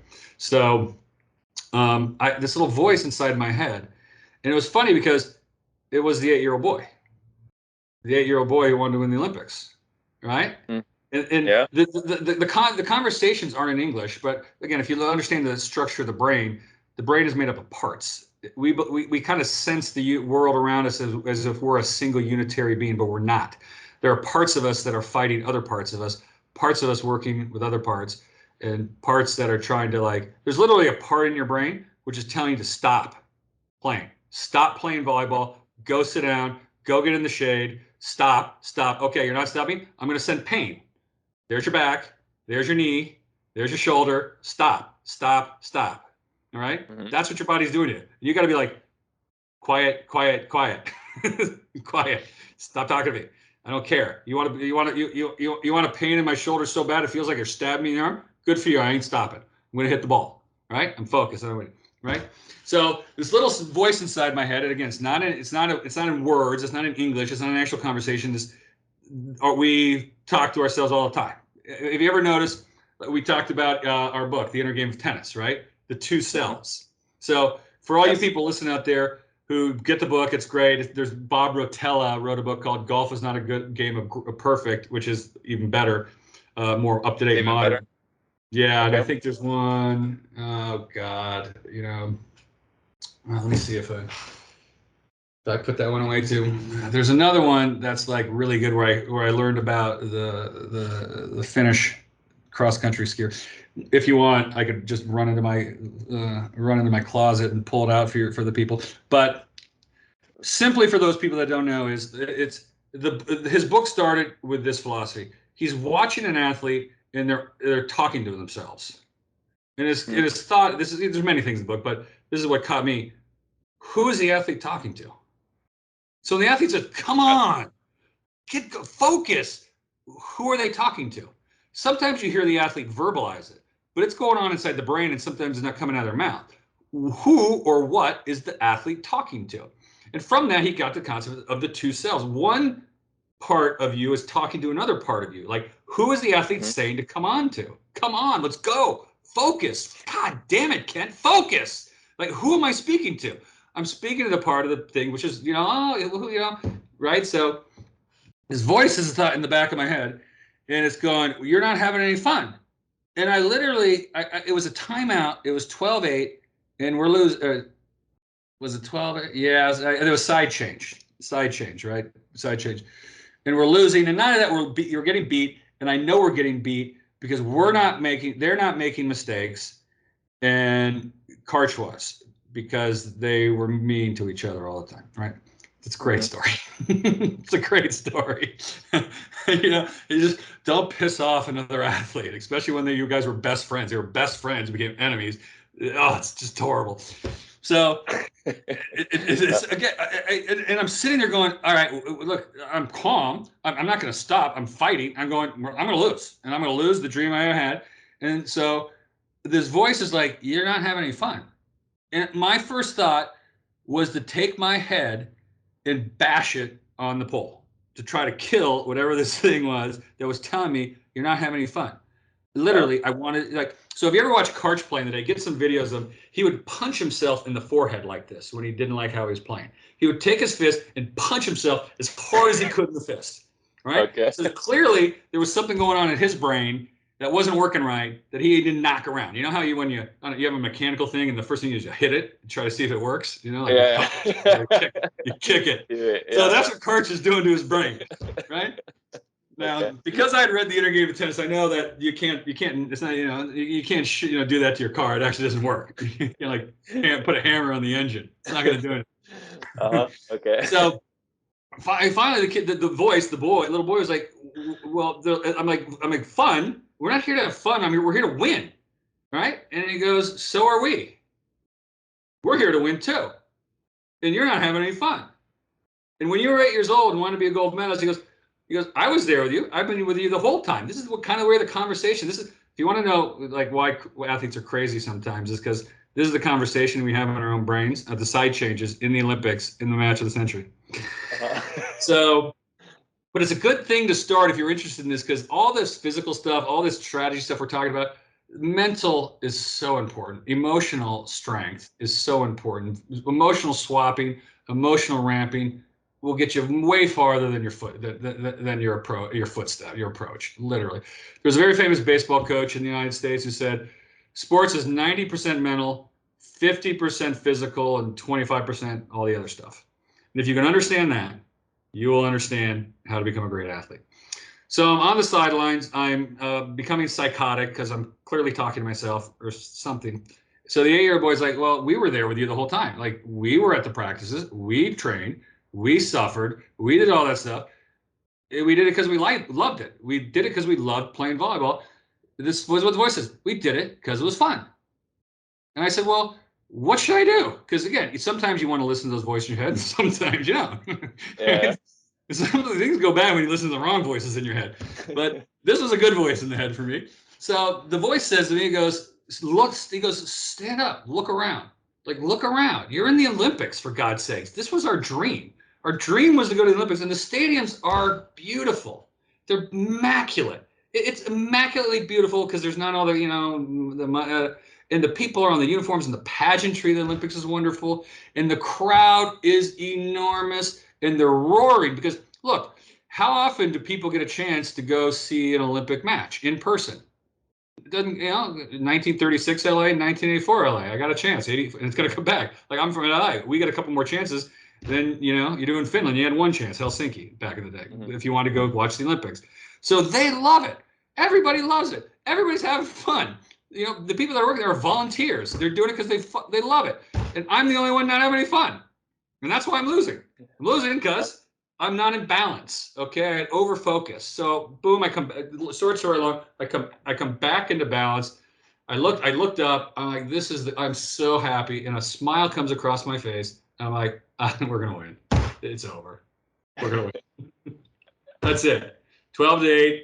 We're done. They're done. They're done now because get back in the zone. So a lot of other stuff happened anyway. We got off track of blocking, didn't we? Whew. Did we start? Were we on blocking? I'm sorry. So anyway. So no, but you said so. So we got into. I learned some new stuff about blocking. I'm gonna just mention super quick. So it seems like we both like The Inner Game of Tennis. That is a book that absolutely changed my life. Like I owe so much to that book. I haven't read the golf book. I have had it recommended to me before you mentioned it now. So I'm gonna make sure to read that ASAP. The third book, whether you run and get it now or you do it later. I'll go do it. Okay. Right here. Okay.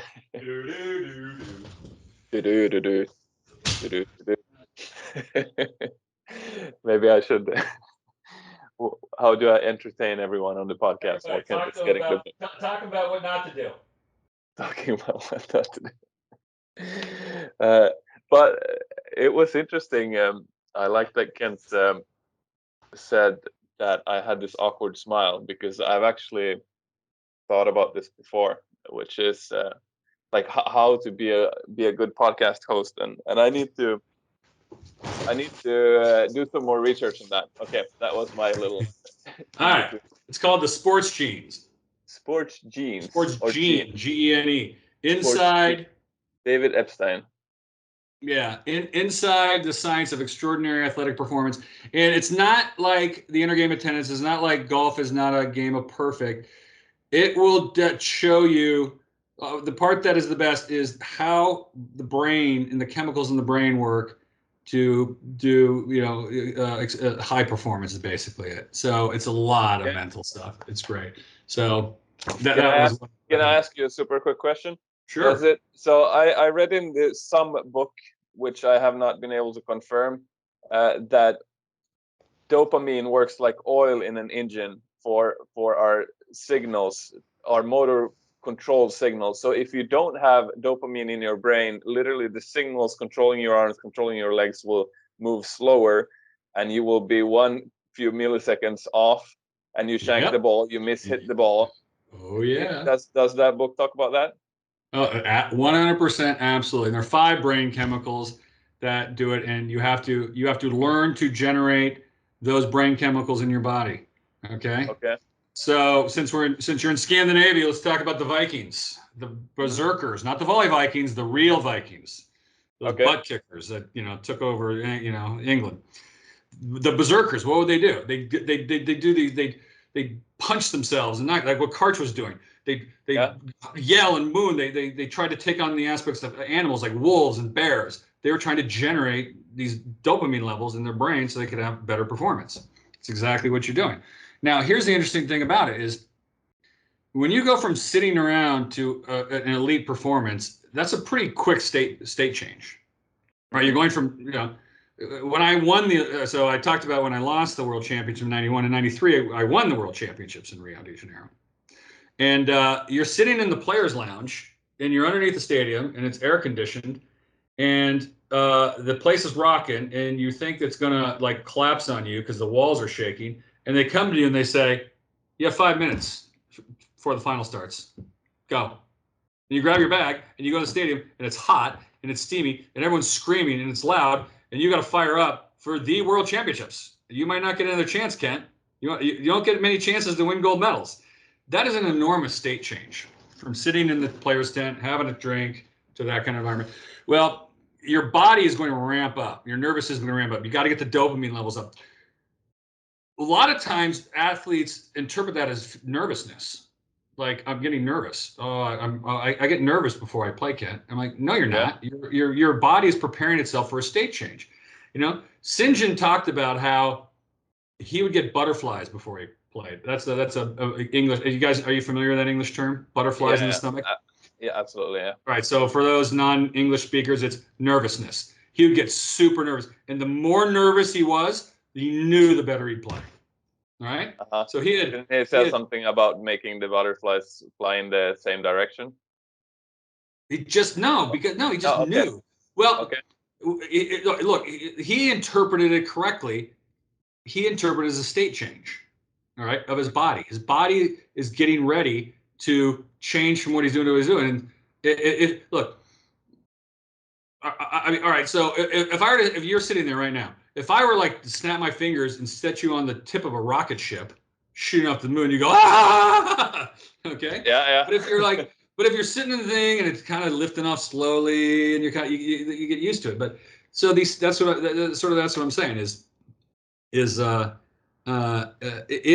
first of all, you should never believe that anything that's if you're a normal person, clearly there's people on either side of the bell curve. But if you are experiencing something, no matter what emotion or no matter what mental state, you must believe, well, they say, like, be kind to yourself, love yourself first, that it's totally normal. All right.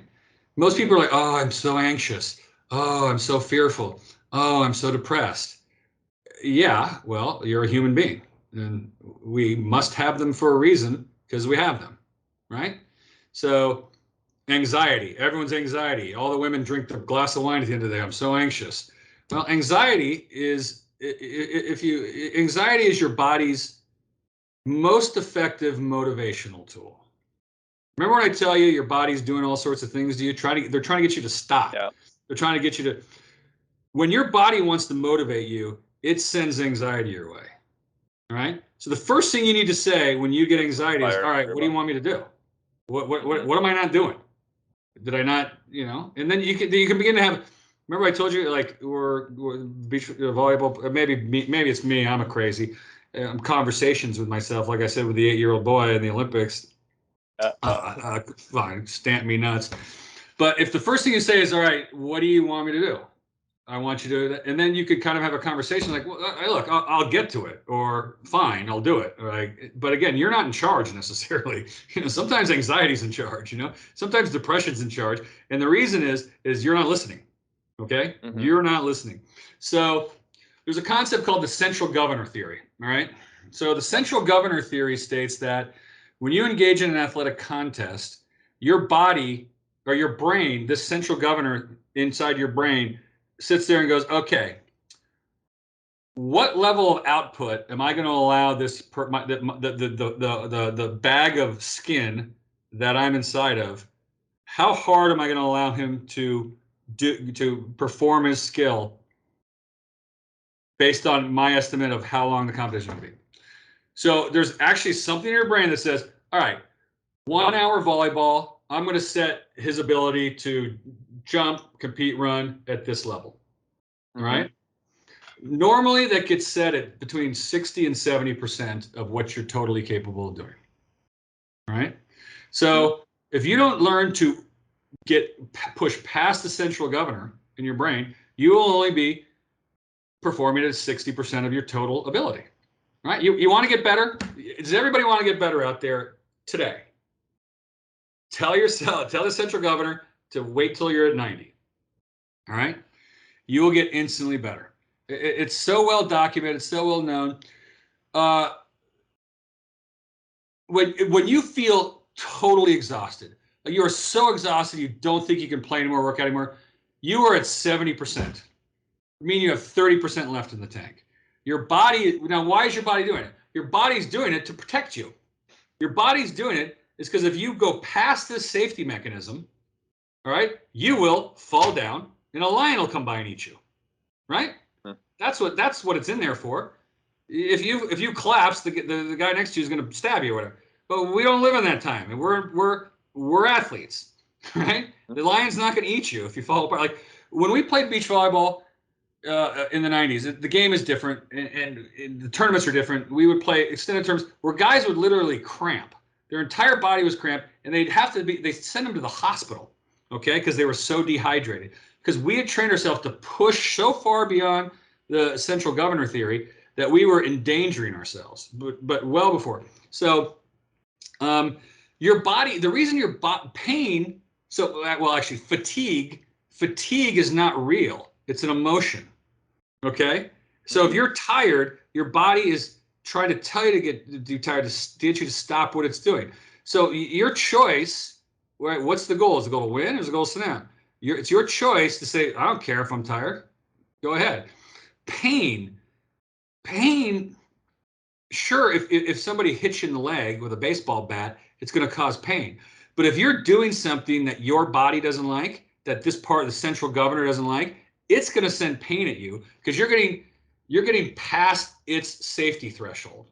You with me? Right? So, the car, it's in the red, it's in the red, it's in the red, right? So as you start going this, your body starts sending you pain to get you to stop. You're not actually in pain and there's no damage that's going to be happening. And this is don't try this at home, right? Because if you're not a professional athlete and well trained, you would know this. So you just tell people, like, look, we're not even close to the edge here. So stop. You can actually talk to yourself and say, pain, knock it off. We're playing volleyball. I'm not listening to you. I'm going to play. So you can do pain all you want. I'm not paying attention to it, right? So athletes are world famous, and that's how you do it. I mean, it's just so simple as if you take any muscle, all right, based on the size, the structure, the muscle, there's a maximum amount of load that muscle can take. Again, most people are only able to lift, in your normal day, you're probably lifting 50, 60. If you're a professional athlete, you can train the muscle to lift 70 to 80% of what its total capacity is. Now, if you're a power lifter, those guys can get it to 90, but 93, 94. But they can't get it to 97. So there is a theoretical maximum, all this stuff, that I just find fascinating. And that's in that book, The Sports Gene, for sure. All of this is in the Sports Gene also? I think so, yeah. I mean, like I said, I don't do this for a living. Yeah. Exactly. And nobody agrees with me anyway, so it doesn't matter. Yeah. By the way, nobody reads research. Jesus. Yeah. You ever seen coaches with textbooks? Coach on the side of the tournament. Oh, geez, taking notes. Wait a minute, where's that study? No, they got their clipboard. Here's a play. Oh, your arm's wrong. Your shoulder's wrong. Blah. All right, we're gonna get nowhere. We're gonna get nowhere if I keep telling these stories. All right, what's next? So we did blocking. We good? Any questions on that? Literally. So I was a professional athlete. I was an elite athlete. I was at the top of my game. It was my craft. Okay, no different than a woodworker knows wood. Okay, it was my craft, so I went about becoming an expert in it. Again, as an athlete, doesn't a coach could help them with this if they don't want to? Not every athlete wants to read books. They want to play, first person shooter video games all day long, which is fine. But someone could try to tell them. But yeah, so it was my craft, and I was interested in it. So. And I still am. I read the Sports Gene book 6 months ago. Right? Yeah. I'm not an athlete anymore, and I don't coach, and I'm not involved. But I'm fascinated by it. It's fascinating stuff, isn't it? Yeah. Yeah. No, that's. I'm a nerd, not because of anything else. Then it's just it makes life more fun. Yeah. Exactly. Like yes, I do coach for money, and I do make a living from it also. but it's just a win-win because it's I'm fascinated about it. I'm fascinated about it, and it makes me better at my profession. So it's just like Awesome. it's good. Yeah. So okay. So on blocking, so far I understood if we are trying to understand when the opponents do mistakes. When they do, we try to close that down. When they don't make mistakes, we are not going to do much of anything of value anyway as a blocker. Yep.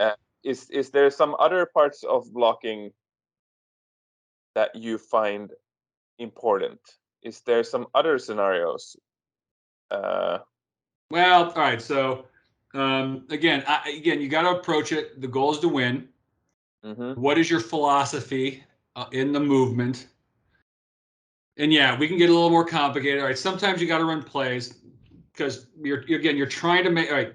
So if you knew, yeah, I mean, look, like if I knew you were going to block line every time, all right, because that's you just are a person who's going to do that. I'm just going to hit an angle all day and I'm going to win, right? Mm-hmm. I'll have less of a chance to make a mistake. Now, you can do plays and blocking. I'll take line, I'll jump the angle, I'll take the ball, I'll move, I'll do this and do this, I'll do this and do this. But the point is, you're doing that. Why? Not to block the ball. You're doing that to try to get your opponent to make a mistake. Yeah.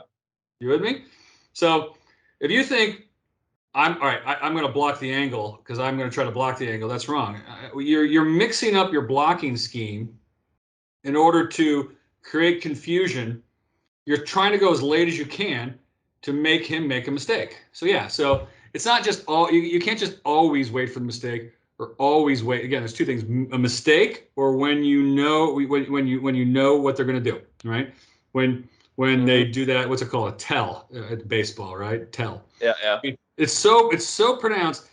There's a baseball player. He did this before a fastball, and he didn't do that before a curveball, and that was the only difference. And they got smacked him out of the World Series. But that's how quick Major League Baseball players got on a little tell. So yeah, one, when the opponent makes a mistake, and two, when you know what they're going to do. You got it. Mm-hmm.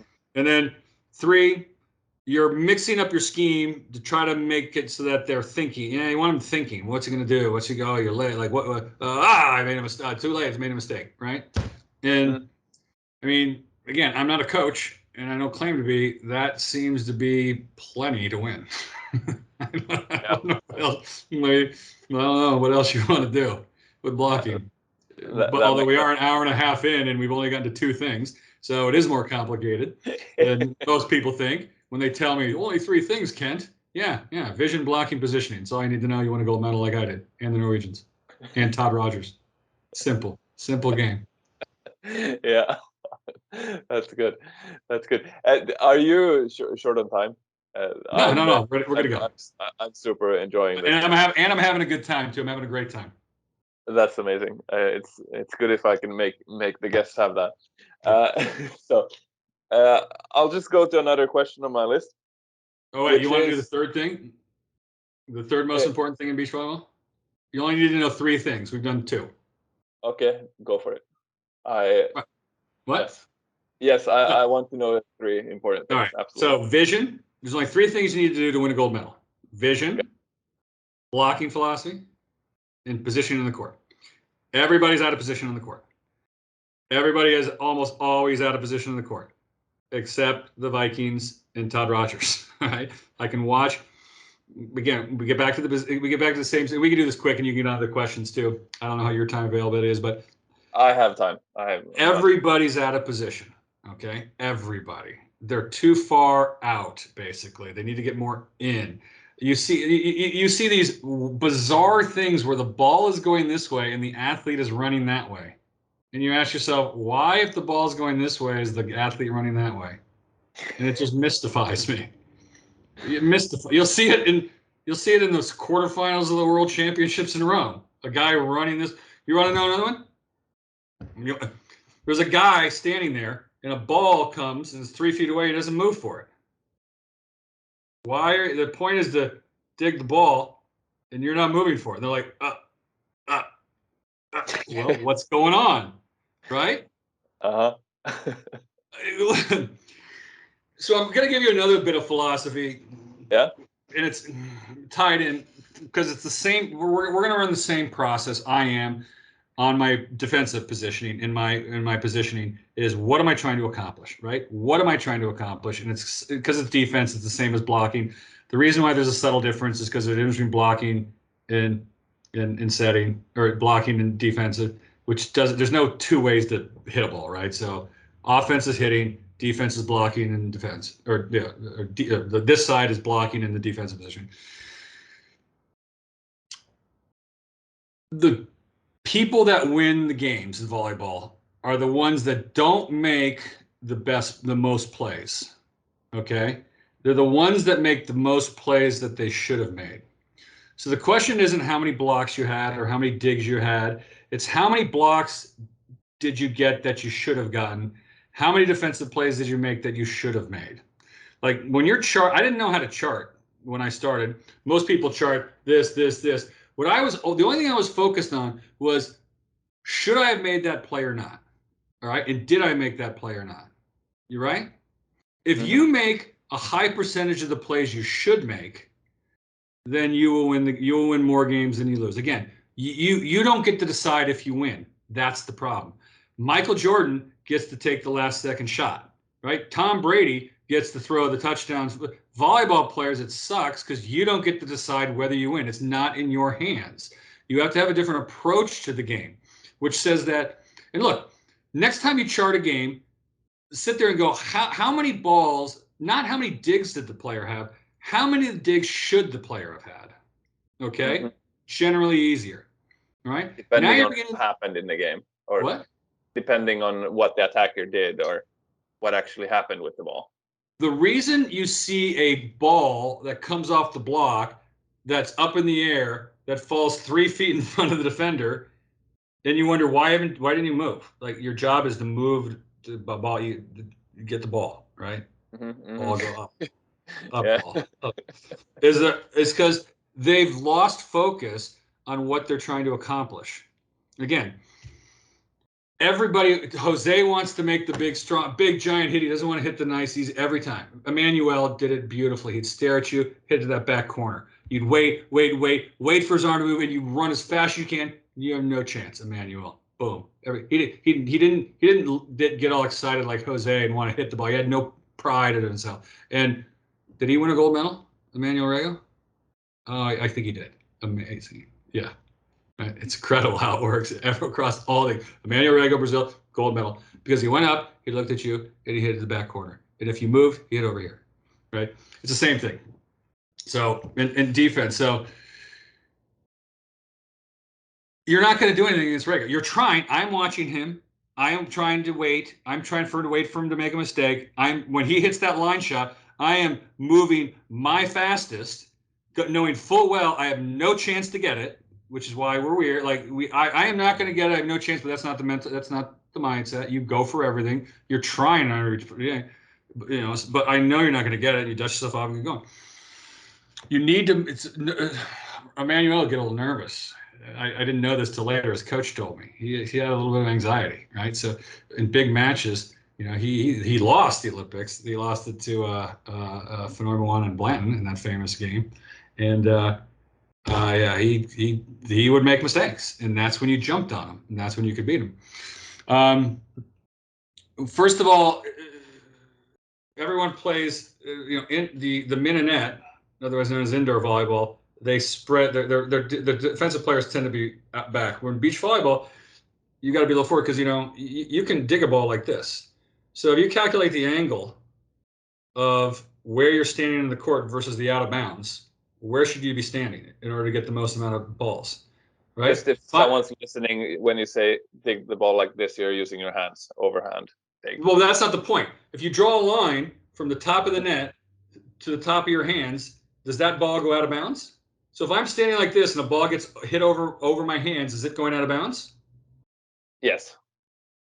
Then you're in the right position. But most people aren't. Okay? Most people are in a position on the court where if the ball's hit here, it's going out of bounds. Watch it. Go watch teams. Watch the defensive player. All right. If the ball goes towards the chest, it's going out of bounds. So they're basically too far back. They're too far out. I say you got to get in the court, right? You know, so then you're also, again, you're there to be there when they make a mistake, because you're not going to get a Manuel Rego when he hits the ball. Here's the perfect example. If Phil Dahlhauser has a set at the net, he's steaming in, and there's no blocker, are you gonna dig the ball? Even if he smashes, the odds of you digging that ball on Phil Dahlhauser are nil. But everybody digs in. They get digging. Oh, I'm waiting for the big thing. If it was me, I'd be like, hey, maybe there's a small shot. He'll tape it, and it'll dribble over. I can maybe get that ball. Like, that's what I'm thinking in my mind. All right. So I'm never thinking like, but again, everyone wants to make the diving, digging, doing play. Oh, it's exciting. The crowd roars. The reason why everyone says that volleyball, the technical word is complex. It's not a very complex sport. The mean way to say it is boring. Oh, we need more rallies. Everyone wants more rallies. Well, because they don't happen that often. It's because it's not the purpose. The purpose is not to get into a rally. The purpose is to put the ball away.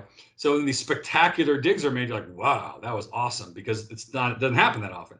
If a guy's hitting a ball at you full speed, the thought of you getting some part of your body it's a round ball and you got a flat surface, you're like, to make it so that it goes perfectly up, I don't know, 10, 12 feet to the guy you're part of, that's a very low that is a low probability event. Okay. And if you're playing low probability events, you're probably not going to be successful. You need to play high probability events. And the high probability events are to be in the position, the place in the court where you have the best chance to make the most plays you should make. All right. So when you chart defensive players, I would chart them based on how many of the plays they should have made, they made. And you will see, if you chart games, because I did this, I would chart games. The teams that win, generally, because it's not your choice, the teams that win generally make a higher percentage of the plays they should make than the other team. All right? So that's how you play volleyball. It's a really simple game. Not, everything else is just details, right? I like the first things first approach. Yeah, right. And honestly, all of these theories that you given me today, they're new thoughts. Excellent. There you go. And I can promise you, I've been a guy that has tried to collect a lot of different thoughts. Well, I have voices inside my head, so maybe not listen to me, or maybe you can decide. You can decide for yourself. All right, so we're through question number one. Or if you had any more sort of thoughts or feelings on positioning in the court. Yeah, no, that makes a lot of sense. I talked with actually a guy that I played with this spring. He played in the 2012 Olympics for Venezuela. But when I talked about defense with him, he also told me to get closer to the middle, or further in front, especially on what did he say, on balls that are tight to the net, are going to be a bigger chance that they're going to be shots. So therefore, take a step forward to sort of pick up more of those. I don't know. I feel like this sort of fits in well with that. Wait, all players are not in, so that's always a good advice. And again, I would modify that to be like, if it's true that they make a certain play on a certain thing on a percentage wise, then yes, that's something you want to key off on. So truly, yeah, I would agree with that. Like what he's saying in my framework is, you have advanced notice on what your opponent's going to do, if it's true, right? Yeah. So yeah. Yes, absolutely. If it's true, and maybe that ultimately is a charting thing. Or this. What he's also saying in my framework would be, I guess, and I would ask him this: is he saying that because the ball is close, the offense doesn't have its standard set of options? Its standard set of options is limited. Yes. So he might be saying that too, which I would agree with him too, right? So. Absolutely. Yeah, I think that do you have a so you said get so close that when you have the high hands defense and it goes over that, then it goes out of the court. Is that your way of measuring the exact spot on the court, or do you have other ways to describe the exact spots on the court also? Or like what I'm what I'm saying is everybody's out of position. Okay, I don't understand why you would be standing in a spot in the court where if they hit it to you and you could play it, you wouldn't want to because it's going out. wait, can you say that again? Sorry, I'm say that. All right, the court. All right, I guess again, like I said, I want to apologize to your listeners. I'm not a coach and I don't do this. Okay, so I'm sort of thinking about it. I'm telling you what was going through my mind when I played. Let me put it to you this way. If you view the court in a two-dimensional sense, you're getting it wrong. You have to deal with it in a three-dimensional sense. So what's the court? Is it 8 meters by 8 meters, right? It's Yep. But from a three-dimensional perspective, it's actually it's smaller, right? It's more like it's more like a wedding cake in a sense. Does that make sense? So think about it. You're thinking about it three-dimensionally. Like you don't want to be standing on the line because any defensive play you don't want to make. It's going out. Exactly. Okay, yeah. So when you're sitting there, like, where should I be standing? All right, what if they hit it to me? So all right, it's four-dimensional, right? It's three-dimensional with time. Okay, so when you start trying to think about where you want to stand, all right, you want to stand within the court, and the court is not 8 meters by 8 meters. All right, the court is a three-dimensional object that is different than the outlines of the court. That confuses people. Then secondly, there's a time element because it takes longer to shoot the ball to the back than it does to dink it to the front. So you have a little more time to react and get to the ball in the back than you do to the one in front. And so that's going to inform where you should be standing. All right. Then you're watching as the plays develop, watching for when the opponent makes a mistake, looking for a clue or the key to what they're going to do, and when it happens, you're pound on that thing. You see? Yeah. Okay. That makes sense. So basically, it's same or similar in defenses as blocking is look for cues, and whenever they're making a mistake or what they're gonna do because of some cue that you read that they're doing, you should be on the ball, and this is your chance. And your statistic that you were looking at is how many of these opportunities do you actually pick up? Yes, exactly. Is that a good summary? 100%. With the only caveat, with the only difference, blocking is a timing issue, and defense is a space where proper position issue. Yeah, but the philosophy of what you're doing is the same because it's this side of the court. It's the ball's coming at you. Does that make sense? Yeah. Yeah. So, that makes sense. That's awesome. So does that mean that we have covered the 3 most important things about how to win in beach volleyball? The only things to win, all of it, yeah. We've answered your first question. Yeah. Okay. That's awesome. Hour and 50 minutes. So if you'd like to go to question number 2. No, if there's anything like specifically, okay, serving, whatever, you're trying to get again, all you're trying to do in serving is mixing it up. You're trying to get them to make a mistake. You're trying to confuse them. You're trying to get them in. So I told Karch like one time, he's like, I said, Karch, serve him short to his right, and then move left, and then he's going to hit in the line. And so he serves at a guy, and he moves left, and he goes to the line, and the guy hits it. He goes, "How did you know he was going to do that?" I said, "Well, that's because I do that." I don't know. Like, right? You're serving. You're trying to get him. You're trying to get him into trouble. Okay. And the harder you serve, the smaller the place you have to serve, right? Because it's 4-dimensional, right? Yeah. If you serve the ball too fast, it goes long. If you don't serve it hard enough, it's easy to serve. So really got to train yourself. I'll give you a drill we did, which everyone seems to like. And we can do drill. There's a couple drills I'd love to tell kids or something when they get started. If we got passing is down here. We haven't even got. We can go do passing, but we would do a drill where one team would serve 30 straight balls, right? So you're trying to side out 30 straight times. And our goal was to do a 4-1, right? So we want to side out 4 times before we give up a point. And on offense, we wanted to score every 2-to-1 ratio. So the team serves at us 30 times, and we're trying to give up less than 6 points. So 24. Do they still call them side outs because it's not side out scoring anymore? But is that a term? Anyway. So you don't give up a point 6 times, and what we call side out 24 times. And when you're serving the ball, you're trying to get to 10.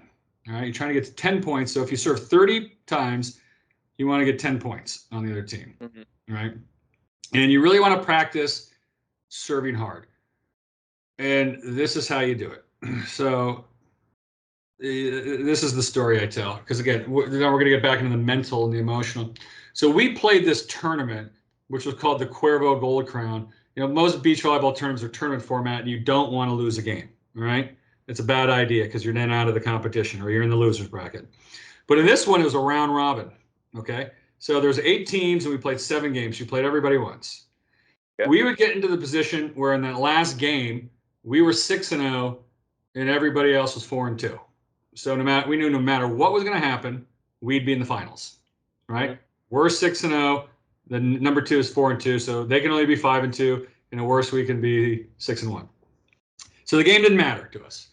Now, a lot of teams in that circumstance would kind of forfeit because they didn't want to, not forfeit. They would say, yeah, forfeit, we lose, because they want to save energy for the final. Yeah. Well, they made that illegal, right? They'd fine you and get really mad and, yappy. So then, of course, they'd play weak because they didn't want to. But Karch and I weren't like that. Our goal is to win, period, always, even though it's going to cost us in the final. So if we would have dogged it, not tried as hard, it would have been better for us in the final, but that wasn't our mentalities. And surprisingly, he is fairly successful too. Karch Kiraly.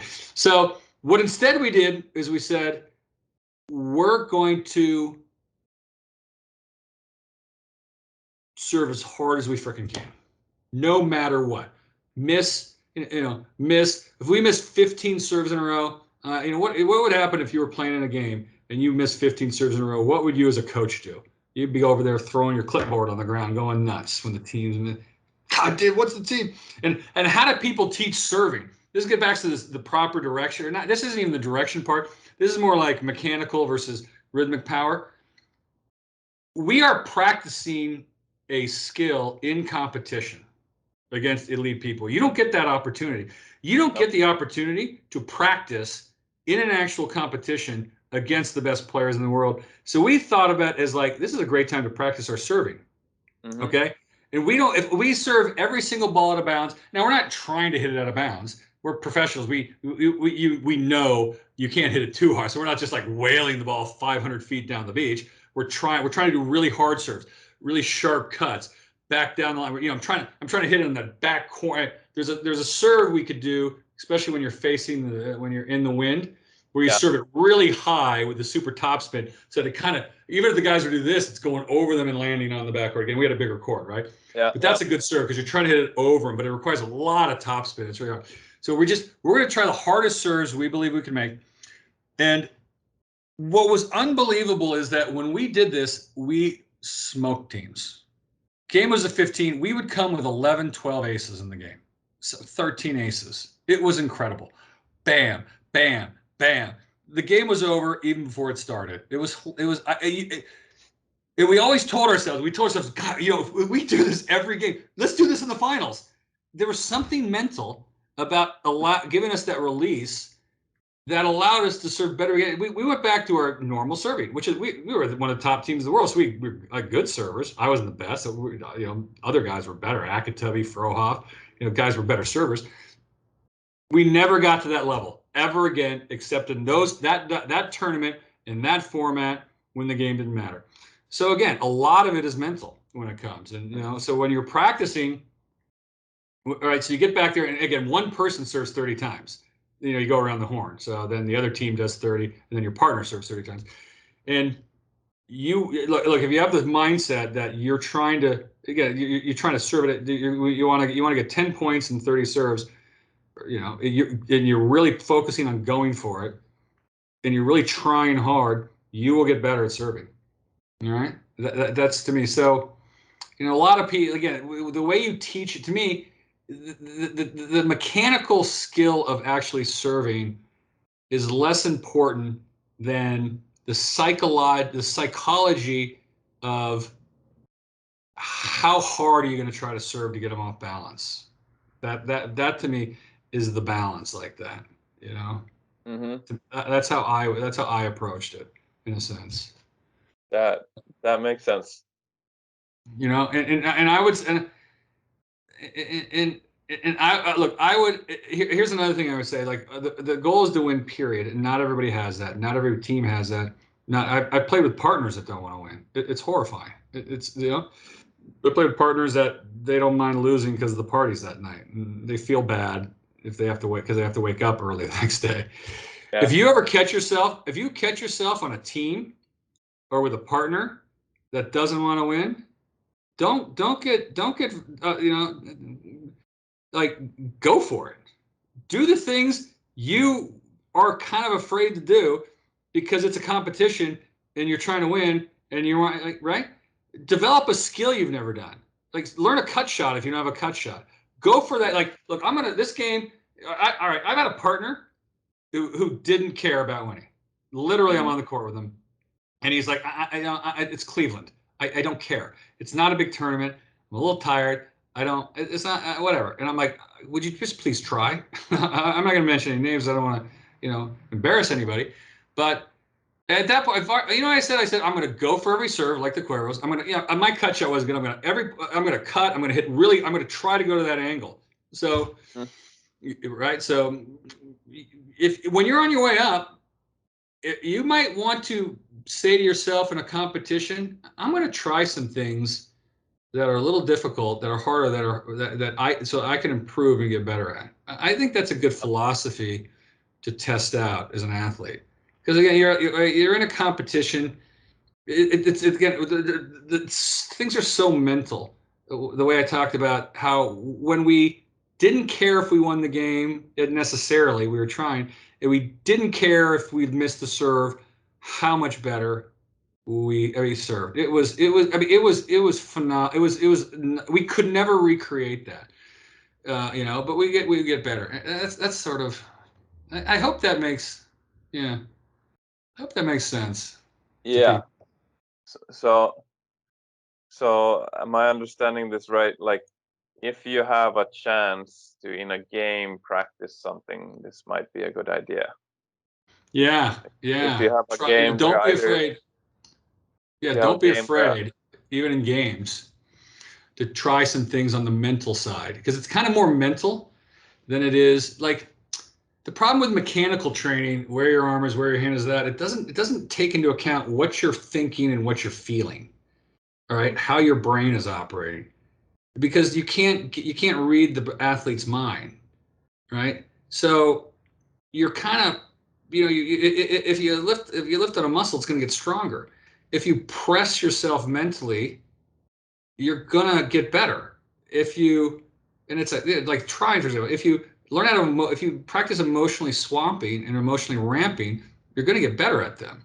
Okay, so get back there. Here we go. Here's your drill, everybody. Do that drill. You're gonna serve 30 balls, and you're gotta get 10 points. And go. You're gonna serve hard. You're gonna pick out serves are hard. You're gonna practice them. Okay, like that. And then you're going to go do it in the game. All right. The goal is to win, period.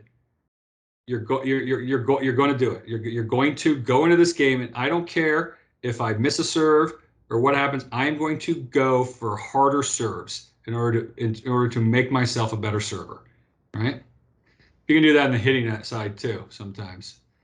it doesn't make sense on blocking and defense because those are different philosophies.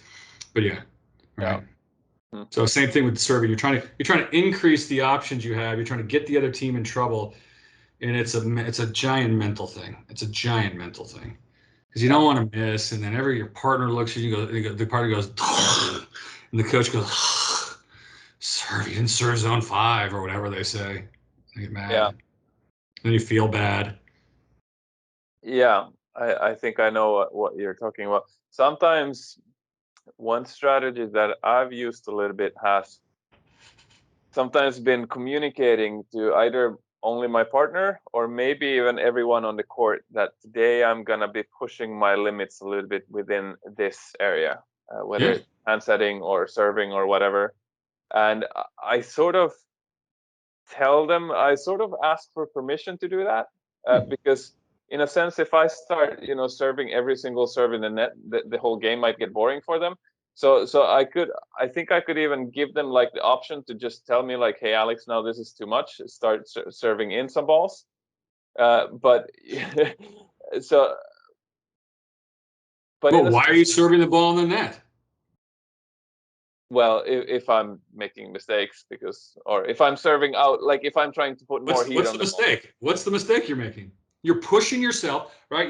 We talked about this. You're pushing past the central governor theory. You're pushing past the pain. You are embracing fear, anxiety, nervousness. Okay? You are unhooking the safety mechanisms. You're pushing yourself. You're pushing yourself mentally.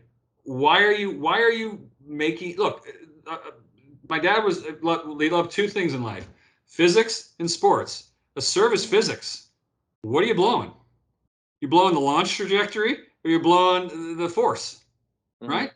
So when you tell me you're hitting the ball in the net, which one of those? Right? Yeah. Mm-hmm. So make the adjustment. Exactly. Okay? Right? Yes, absolutely. So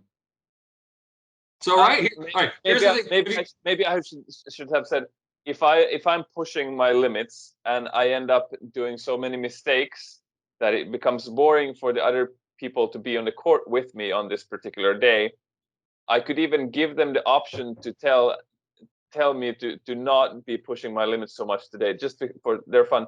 But most probably this is never going to be happening. My point is that it's just another way of making this happen. I think all right. So let me ask you this question: what is your goal? Is your goal to not make the players that you're playing with bored? Yeah. Well. Okay. Well. So yes. Sometimes we need to. Sometimes we need to have players to play against. Well, what's the goal?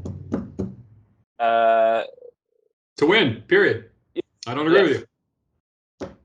I don't agree with you. Yeah. Okay. So, what I would do is I have a certain, like the inner game of tennis talks about it. Again, you can only do this in practice. And God, if you have the opportunity to do it in a competition, it is so beneficial, is what I'm saying, right? This is why I believe you're wrong, is because you are doing you're having a foes problem, a fear of social exclusion. Okay, human beings are social animals, right? That's the problem with athletics. Again, it pushes us into areas where it tests our humanity in multiple directions, right? Fear, anxiety, pain, exhaustion, suffering, pressure. Okay, that's the way sports are designed. All right. Perfect example is combat sports. Your goal is to physically hurt the other person. You could be damaged permanently. All right. That's got to cause a lot of fear. All right. It's got to cause a lot of. That's probably not that easy. Humans are social animals. If you want to win, you are different than the other people. Okay. And you will feel things inside your body. You want to get back into the group, right? You want to get back into the social structure. When you go out, people treat you differently. They are mean to you because you are different, right? That's fear of social exclusion. They look at him. Oh, he thinks he's stuck up, or he's, what do they call it? Confident, cocky. He's so cocky. Oh, he's this. That is a very normal human thing. So what you're experiencing there is what your fellow humans as social animals will think of you.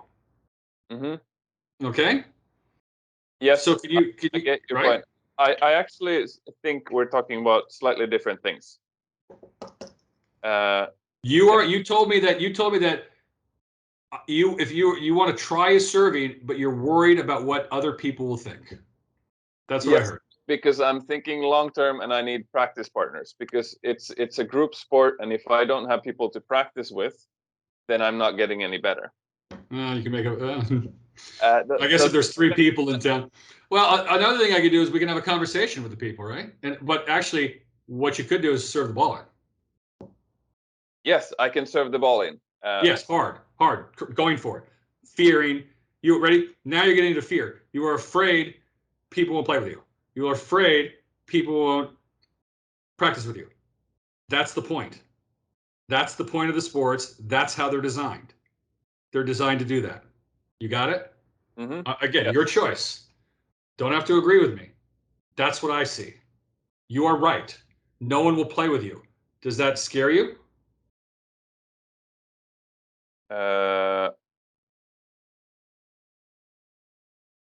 Yeah, I mean, if no one's playing with me, yeah, I'm scared. Yeah, I understand. Okay, my daughter was 10 years old, and she was going up to bat in the bottom of the inning, and there's girls on, and we were down by one. If she gets a hit, we win the championship. She's the hero, and everyone has a great time and goes to pizza and ice cream. And if she doesn't, we lose, and it's a tragedy. And she's a poor little girl, and she's on her own. But we still go to pizza and ice cream because they're 10-year-olds. Let's not get crazy, right? So, and I'm the coach. It's just, Daddy, I'm nervous. And I'm like, yeah, you're supposed to be nervous. Why wouldn't you be nervous? Like the whole weight of the whole team is on your shoulders. The championship, all of it. And she's like, well, Daddy, like, I'm worried what you'll think if I fail. I go, Okay. why would it matter? Like, go out there and hit the ball, and we win the championship, and we're going to pizza and ice cream. And if you don't strike out, we lose the game, and they win, but we still go to pizza and ice cream. But the biggest thing concerned me, I said, Catherine, I said, this is the point of the sport. This is what would you like to do here? We want to go out there and try to get a hit. So she comes back later on. She's a kid. So again, I'm not a coach, but I experienced and I played. So I know how the feelings of athletes, and they're completely normal. And that's the point. When you look at these, I mean, a Formula One racer is contemplating getting burned alive 4 days a week, 20 weeks a year. But listen. As far as I understand this right now, we're talking about two different fears. So, and correct me if I'm wrong. I believe you believe that I talk about a fear of becoming misliked if I play to win. I gave you a modality of training that you are concerned about because of something else other than you'll get better and it'll help you win. Okay? That is what I'm focused on.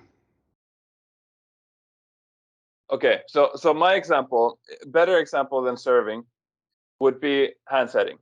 Let's say I'm a player that cannot hand set. I double every single ball if I hand set. I might need 3 months of hand setting to become a good hand setter. Yes. But if I just go for it, and I double a lot of balls, and my team loses every single time because of this for 3 months, then I actually play worse. I would be a better player if I bump set it. Well, all right. Well, the question is, if you were to learn how to hand set, would you be better? I believe so. Okay, so that's your goal. Your goal is to win. Yes. Period. Which means you got to learn how to hand set. Yes. We go back to the string theory. What are you doing wrong? Okay. Ready? All right. We haven't done setting yet. So we did hitting, blocking, defense, serving. Setting is laziness. Pure and simple laziness. Okay. You got to move your feet. You got to get into the ball. You have to be in the right position. Your hands have to be right. And the reason you're not is because we are lazy. Human beings are, it's hard. Running around, the ball's whipping around. Everybody who sets incorrectly is not in the right position. Getting into the position is hard. It's especially hard because you're on sand. It's uneven. Okay. So The reason why you're not setting with your hands correctly is because you are not getting in the right. You're not pushing yourself to get into the right. Again, and it's also so it isn't just getting to the ball. It's getting. You have to be facing where you're setting correctly. So it isn't just running to where your partner passes the ball. It's running to where your partner's passing the ball. At the same time, you're lining yourself up correctly, and the ball's coming this way, and you're moving this way, and you're twisting, and it's eventually like, oh, just bump it, or you miss it. So yeah, I got it. So again, I'm not saying go handset and lose for 3 months. All right. I'm saying go handset and figure out really quickly what you're doing wrong and start working on it. Okay. Yes. Mm-hmm. So yeah, it's not just like serve out, serve out, serve out, serve out, serve out. Look, the inner game of tennis gives a perfect example with serving, right? If you're sitting there serving the net, try to serve it long and then figure out in between, right? Remember how he does that? Like if you're hitting the tennis ball short, he gets you to hit it long. Okay. Mm-hmm. In the book, the interesting thing is, so if you're hitting a tennis ball short and you want to hit it as deep as possible, the tennis coach will say, all right, try to hit it out past the line. Whenever you work with athletes like that, what's incredible is when if they're hitting the ball short and you tell them to hit the ball long, a lot of times they'll hit the ball correctly. Mm-hmm. You got it? Yeah. So within their mental framework doesn't exist the scenario. Is that right? So the reason they're not hitting it correctly is because their brain has told them if they do it that way, it'll go long. You with me? Mm-hmm. That's how the brain's working. So I don't know what. First of all, you wouldn't serve 30 serves into the net. You would serve 15 in the net and 15 long. Right? Mm-hmm. You got it? Yes. Yes. Or at least you should be, because you're trying to adjust. Yes. Right? So, yeah. So I don't know. Maybe we have tied us up in something that actually isn't significant. The only thing I tried to share was basically a way that I have used to, I think, get the same thing as you talked about, which is okay. So, for example, I'm a bad hand setter. We show up and play. I tell people I'm gonna practice my hand setting today. I might And make. by the way, are they good friends? Are they good friends, or like we want you to be a better person too? Hopefully. All right, who are you practicing with? How about sure? And like, God damn it! Like, well, he can push you, right? He can maybe tell you what you're doing wrong, and you can work on it. But yeah, okay. Hopefully, you're practicing with people who will help push you too, right? Exactly.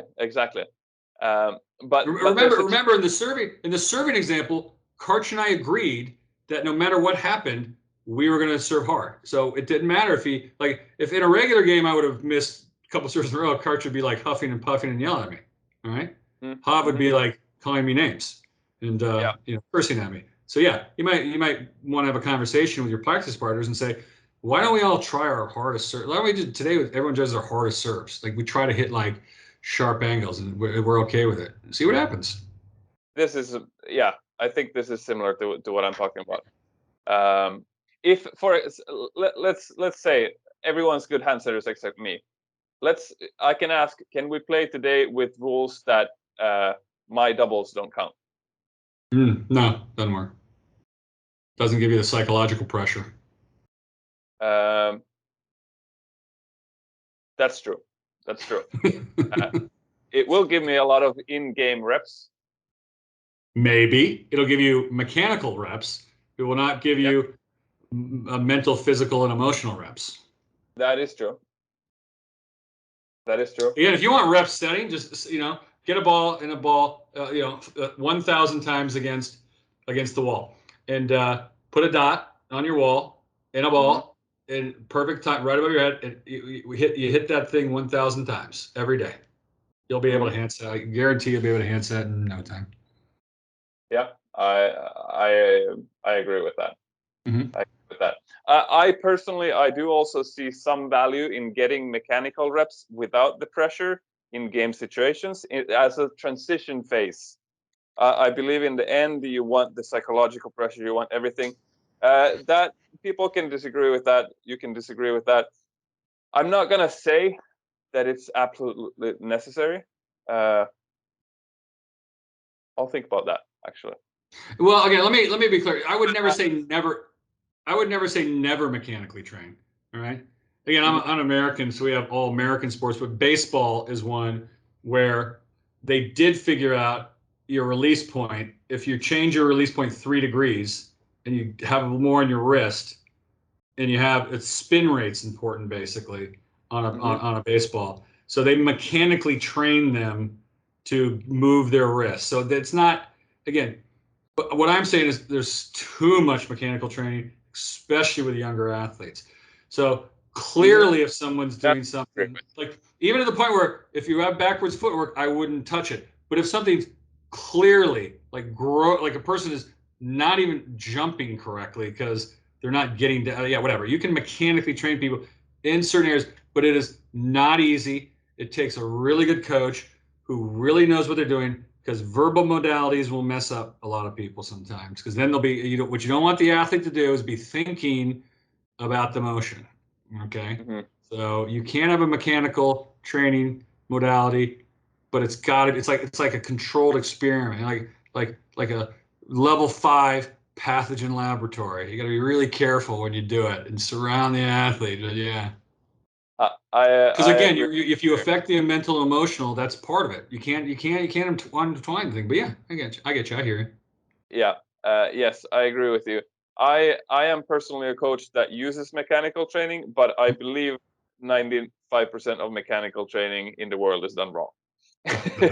I would agree, 100%. And it's as you say, it's an art, because you have to understand their mentality, you have to understand what happens in their head, how to explain the mechanics to them. You can do visual, you can do certain analogies, you can do, and you also have to understand when you're not getting through, and in this case, you have to do something else. But so. I hope we're talking about the same thing here. I believe we are. It's possible, yeah. No, it's just everybody wants. Listen to me. Think about it. Try it. Try it. Get your 4 partners together and say, let's do some crazy things today, because we want to get better. Try it. If not, One of the things I tell. So here's what I told my daughter Catherine and my son Conrad. Because they get awful coaches. All the coaches are horrible, and they're youth coaches, and they tell her to do the wrong thing. And she goes, well, Daddy, you told me to do this, but the coach told me to do something opposite. I said, you know what? Do what the coach tells you, because I don't want my daughter getting into it with a coach. Do what the coach tells you, but when you get up there, do it the way you want to do it. And there's value in trying something and testing out a new thing. There's value in that. Yeah. So if somebody has a completely wrong idea, give it a shot. That'll help you mentally, emotionally too. So, I'm going to train something super mechanical, knowing I'm sort of, it's probably not the right way to do it, but do it. Then I'll go back to the other way. That could be a bit beneficial, sort of expanding your ability to learn and grow and create. So yeah, I can see that. Part of the mechanical training I sometimes use is to get people to explore. So I actually tell them to do too much, and I tell them to do too little, and then start finding the in-betweens. And sort of, it's like, that's not mechanical training. That's mental training. Yeah. Definitely. Okay. That's intergame of tennis stuff for sure. Yeah. Yes. So. Yes. Yeah, explain to the audience what you're talking about. So yeah, we are ultimately changing the mechanics of the player, but the methods I use to make that happen are not the same as you will see in a lot of youth coach. Definitely, you need to change mechanics of athletes. It's how you change them. Yes. Is mechanical training versus rhythmic power. That's the point. Yes. What's up, Alex here again. I hope you have enjoyed the interview so far. We are a little bit over halfway into the interview, and I think we have gotten past the part where me and Ken possibly misunderstood each other, which maybe created some tension in the interview. I'm fine with disagreements, but disagreements because of misunderstanding I would rather avoid if possible. And unfortunately, they seem to happen a little bit more often in online Skype video call interviews compared to in real life interviews. But it is what it is. I hope you have enjoyed this episode and look forward to the next episode where Kent continues dropping knowledge bombs on me. I promise you, there's more of them. share this episode to everyone and anyone that might be interested. Last week, I met Christian Sorum, who is the current latest beach volleyball Olympics gold medalist, together with Anders Moll. And I asked him if he wanted to be on the podcast, and I got a maybe. So I have my hopes up. I really do. But here's the thing is that there's always going to be some people that are going to say no to me, some people that are going to say maybe to me, and some people that are going to say yes to me.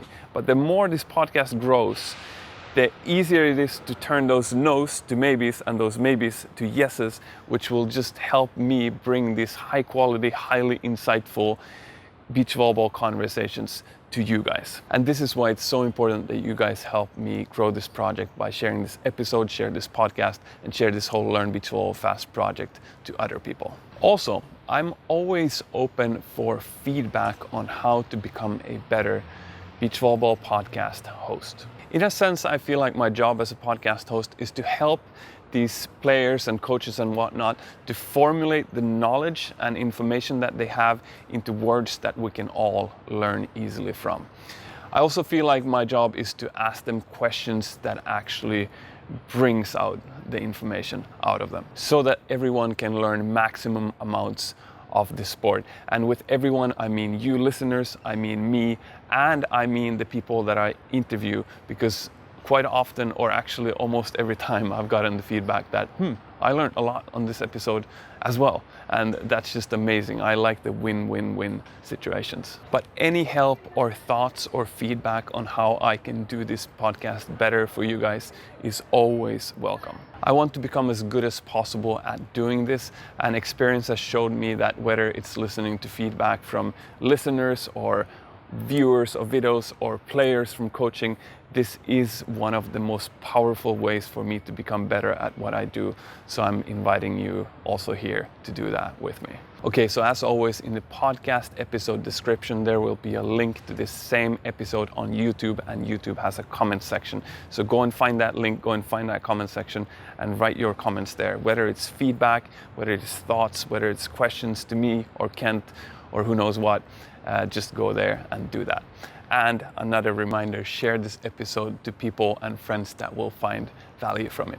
I'll share another little nugget from my own experience, which is that if you share beach volleyball episodes or videos or tutorials or whatever with your training partners, it's actually way easier to get to practice these things yourself on your practices, just because you and your training partners are sort of in sync already before you show up at the court.